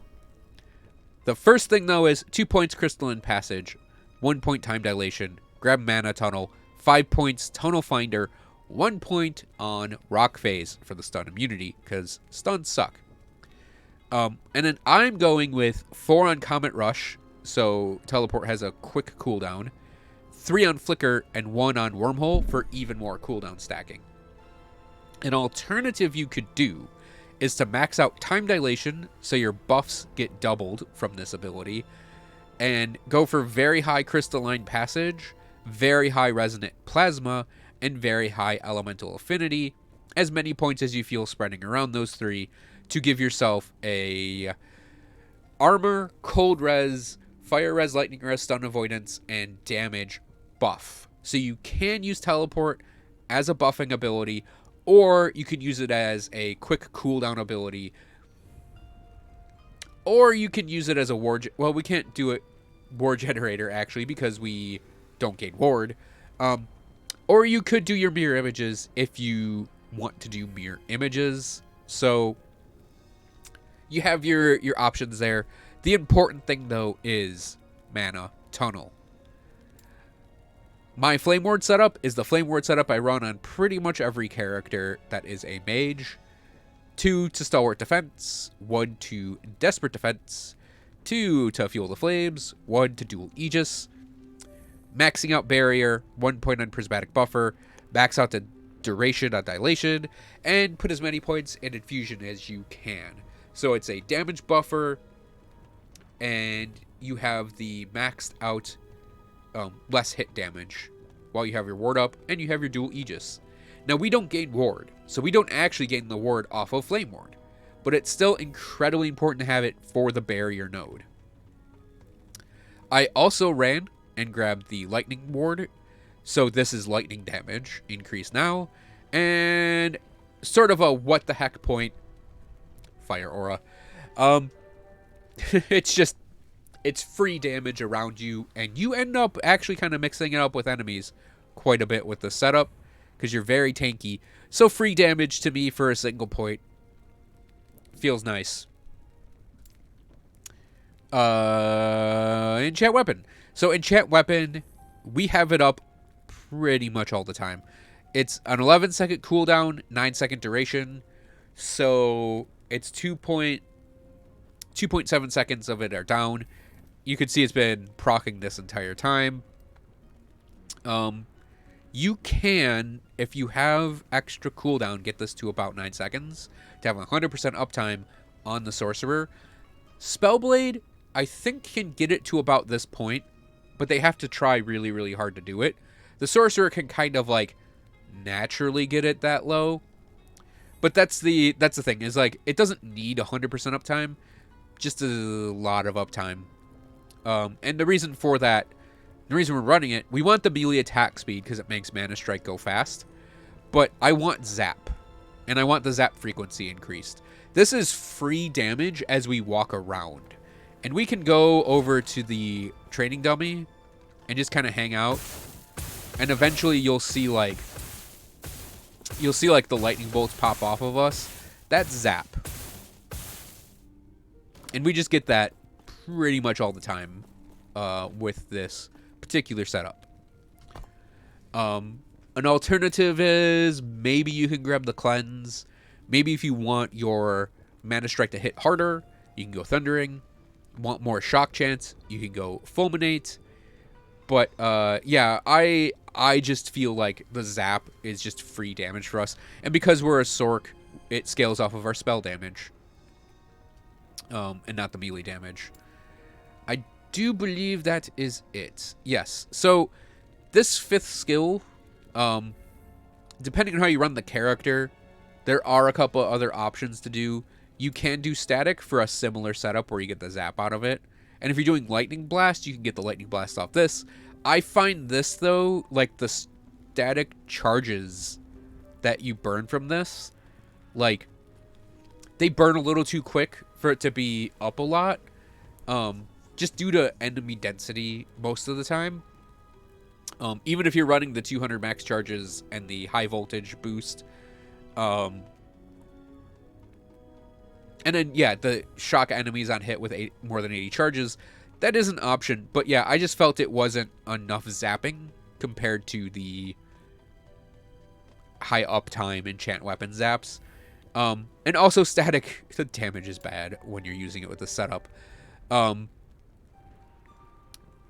There is possibly something else if you do Fireball with Yacht's Machinations, because that converts it, half of it to lightning, and you can convert the other half to lightning with Plasma Ball.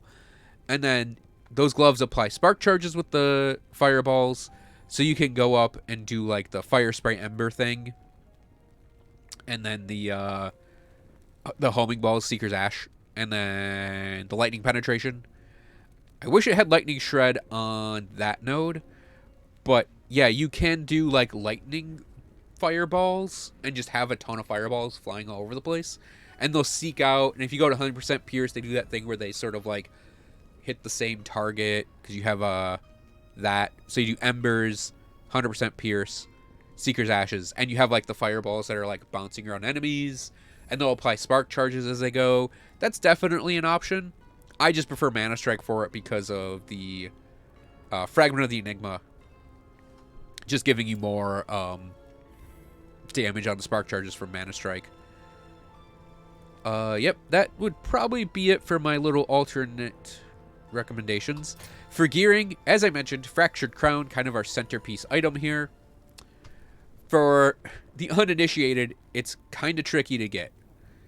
What you need is a Celestial Helm, which are the bronzish helmets that have the critical strike chance. So you need to have one of these drop, and they need to have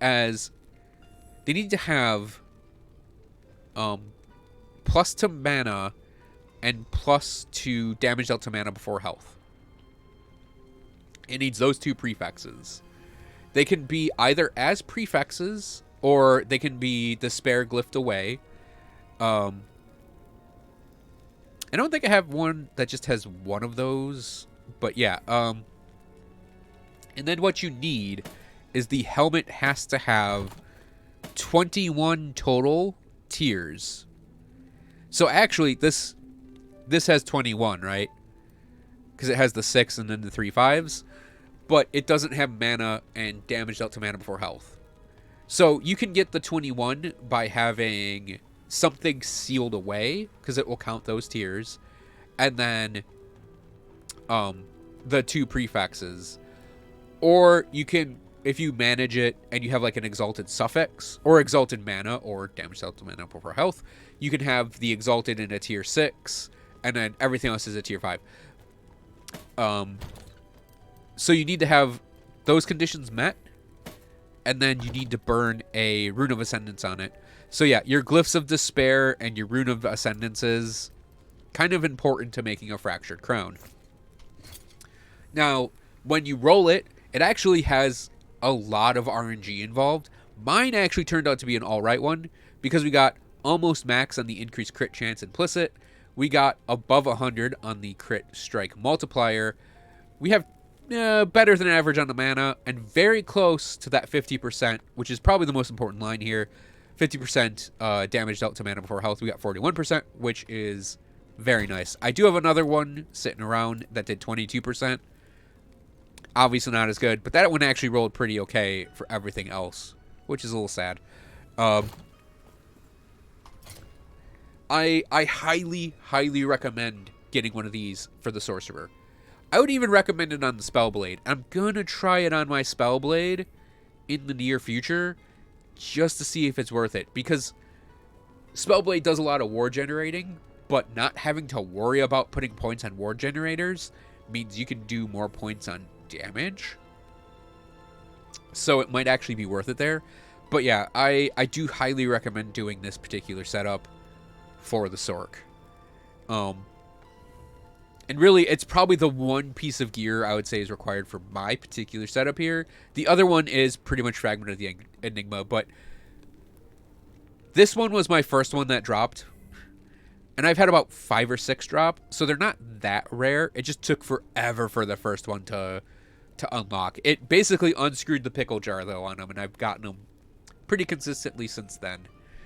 Now, other notable gear pieces to pick up. A Strong Mind is very good for this build. Because we have so much mana, that 200% max mana as stun avoidance gives us an absurd amount of stun avoidance. And as I've mentioned, I hate stuns, so I really like having a lot of stun avoidance. And I really like the idea that we have so much stun avoidance that if a hit's going to stun us, it's probably going to kill us. So we don't have to worry about stuns, really. I think I've maybe gotten stunned a couple times since running this particular amulet on this guy. So it's also just got that bonus mana on it up to 60. So that's also really nice for this. Mine happened to roll Legendary Potential, and I happened to get Lightning Penetration on it. I would even go with just a base strong mine on this without legendary potential. I'm running a Stormcarved Testament. You do not need a Stormcarved Testament. This is just free damage for this character. We get lightning penetration for us and our totems.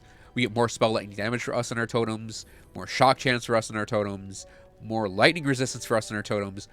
And we get a totem. So, and it's got mana. And attunement, actually, is more mana. So, it's a big mana boost for this guy. Mine even has LP on it. And I haven't even, like, gotten the Jolra dead to be able to put something on there. Because I just haven't, like, I got killed instantly when I went to fight her last time. So I'll have to just work on it and maybe get a little lucky doing it. But yeah, we get Stormcarved Testament here.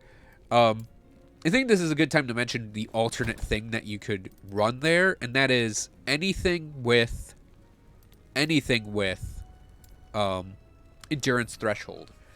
I was running this, and I would probably run something like this again. The ward on gain on kill is useless for us, but yeah, high endurance threshold I think is like it is probably the most important defensive stat you build after damage dealt to mana before health.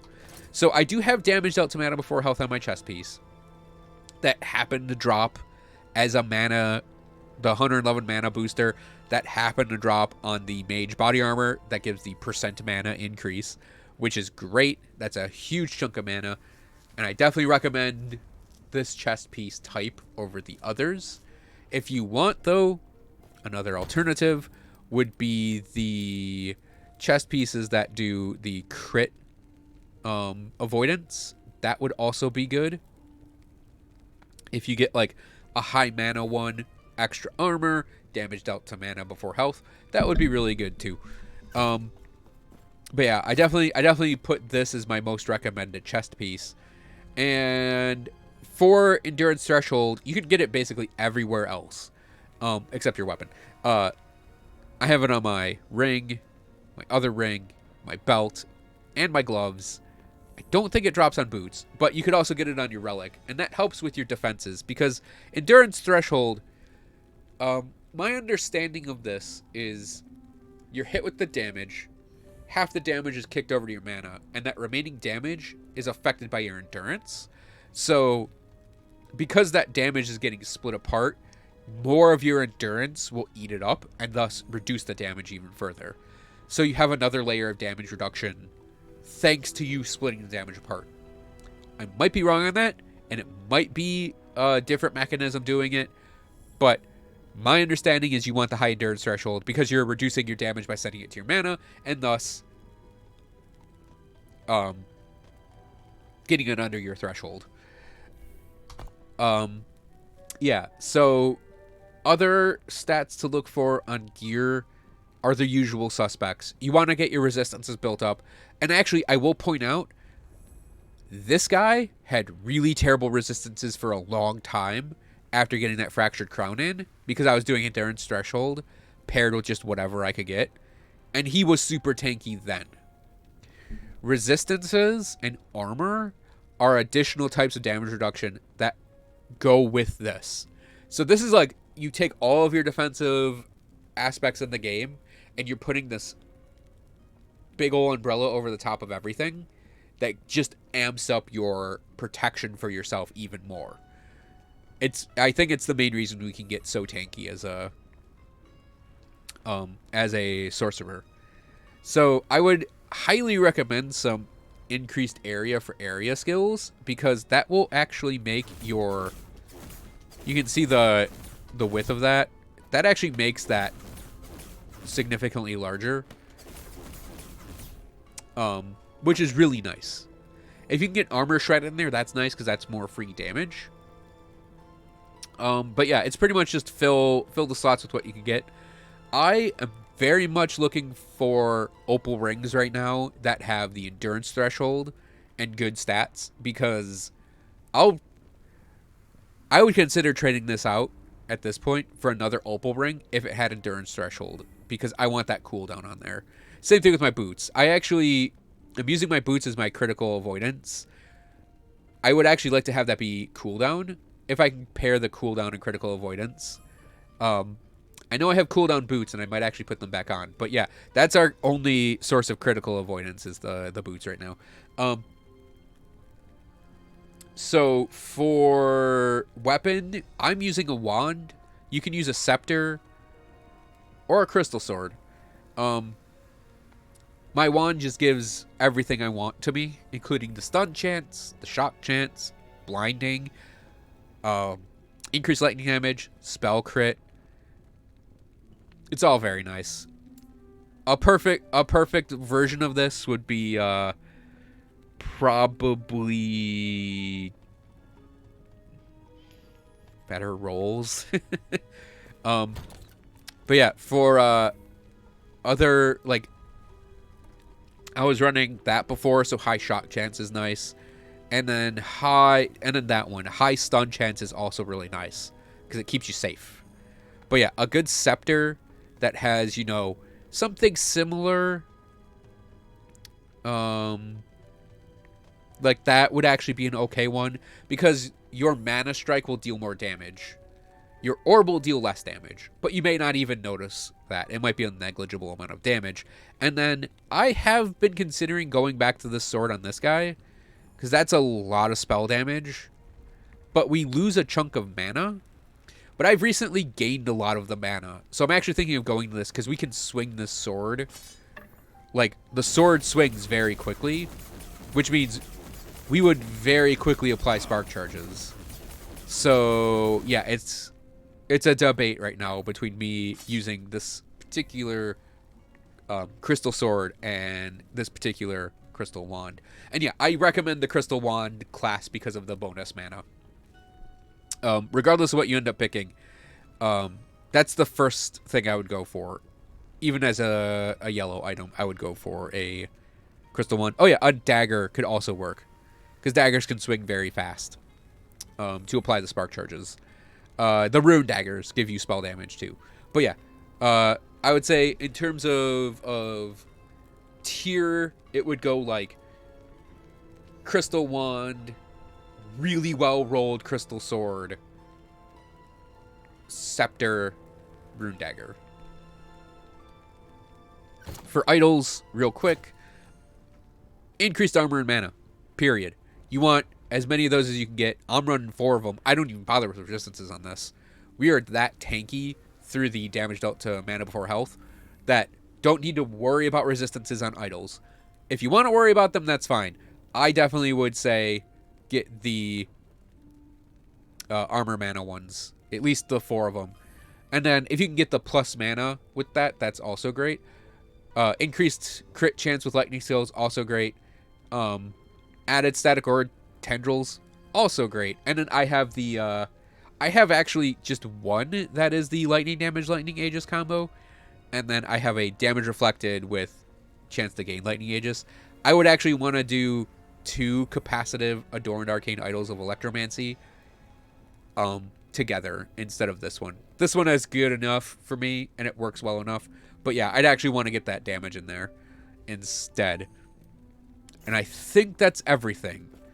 So I get to go off stream now and record footage that I can just plop in here when I go to edit this, because I'm actually going to try to edit this properly.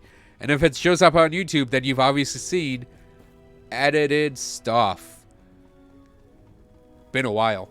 So that's going to cover the guide. So thanks for watching, everyone. Hope you guys enjoyed it. And I'll see you guys next time. I don't know why I screwed up the outro. We were going actually so good until that. Obviously, stream, we're not popping off. Well, actually, I'm going to pop off right now. But I can hit stop recording. I don't know, 30-something minutes for a guide. That's not terrible. That is not terrible. Especially given that through half of that, I couldn't breathe through my nose. Through half of that, I probably sounded like this. But yeah. I am going to go eat some food. And then I'm going to record a boss fight or 2 with this guy. And then, yeah, our lightning Sork is done, and I can play a different type of Sork. I actually do want to do something with him that I pointed out in the guide. I want to try that sword out. Because like I said, that sword, we do have less mana, but we still have over 1,000. And we can just, like...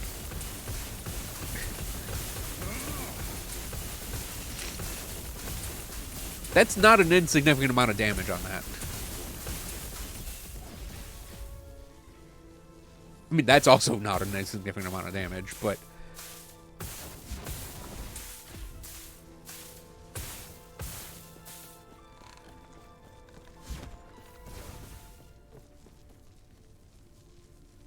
But yeah, swords. I like swords. So yeah, that's gonna be it for today. Thanks for watching, everyone. I hope you guys enjoyed the stream. I'll be back tomorrow around noon to 1. We're probably gonna play Last Epoch. Like, I want to get back into Elden Ring, but I think the Last Epoch Siren Call is still too great. So yeah, have yourselves a great rest of your nights, and I'll see you guys next time. Nerds.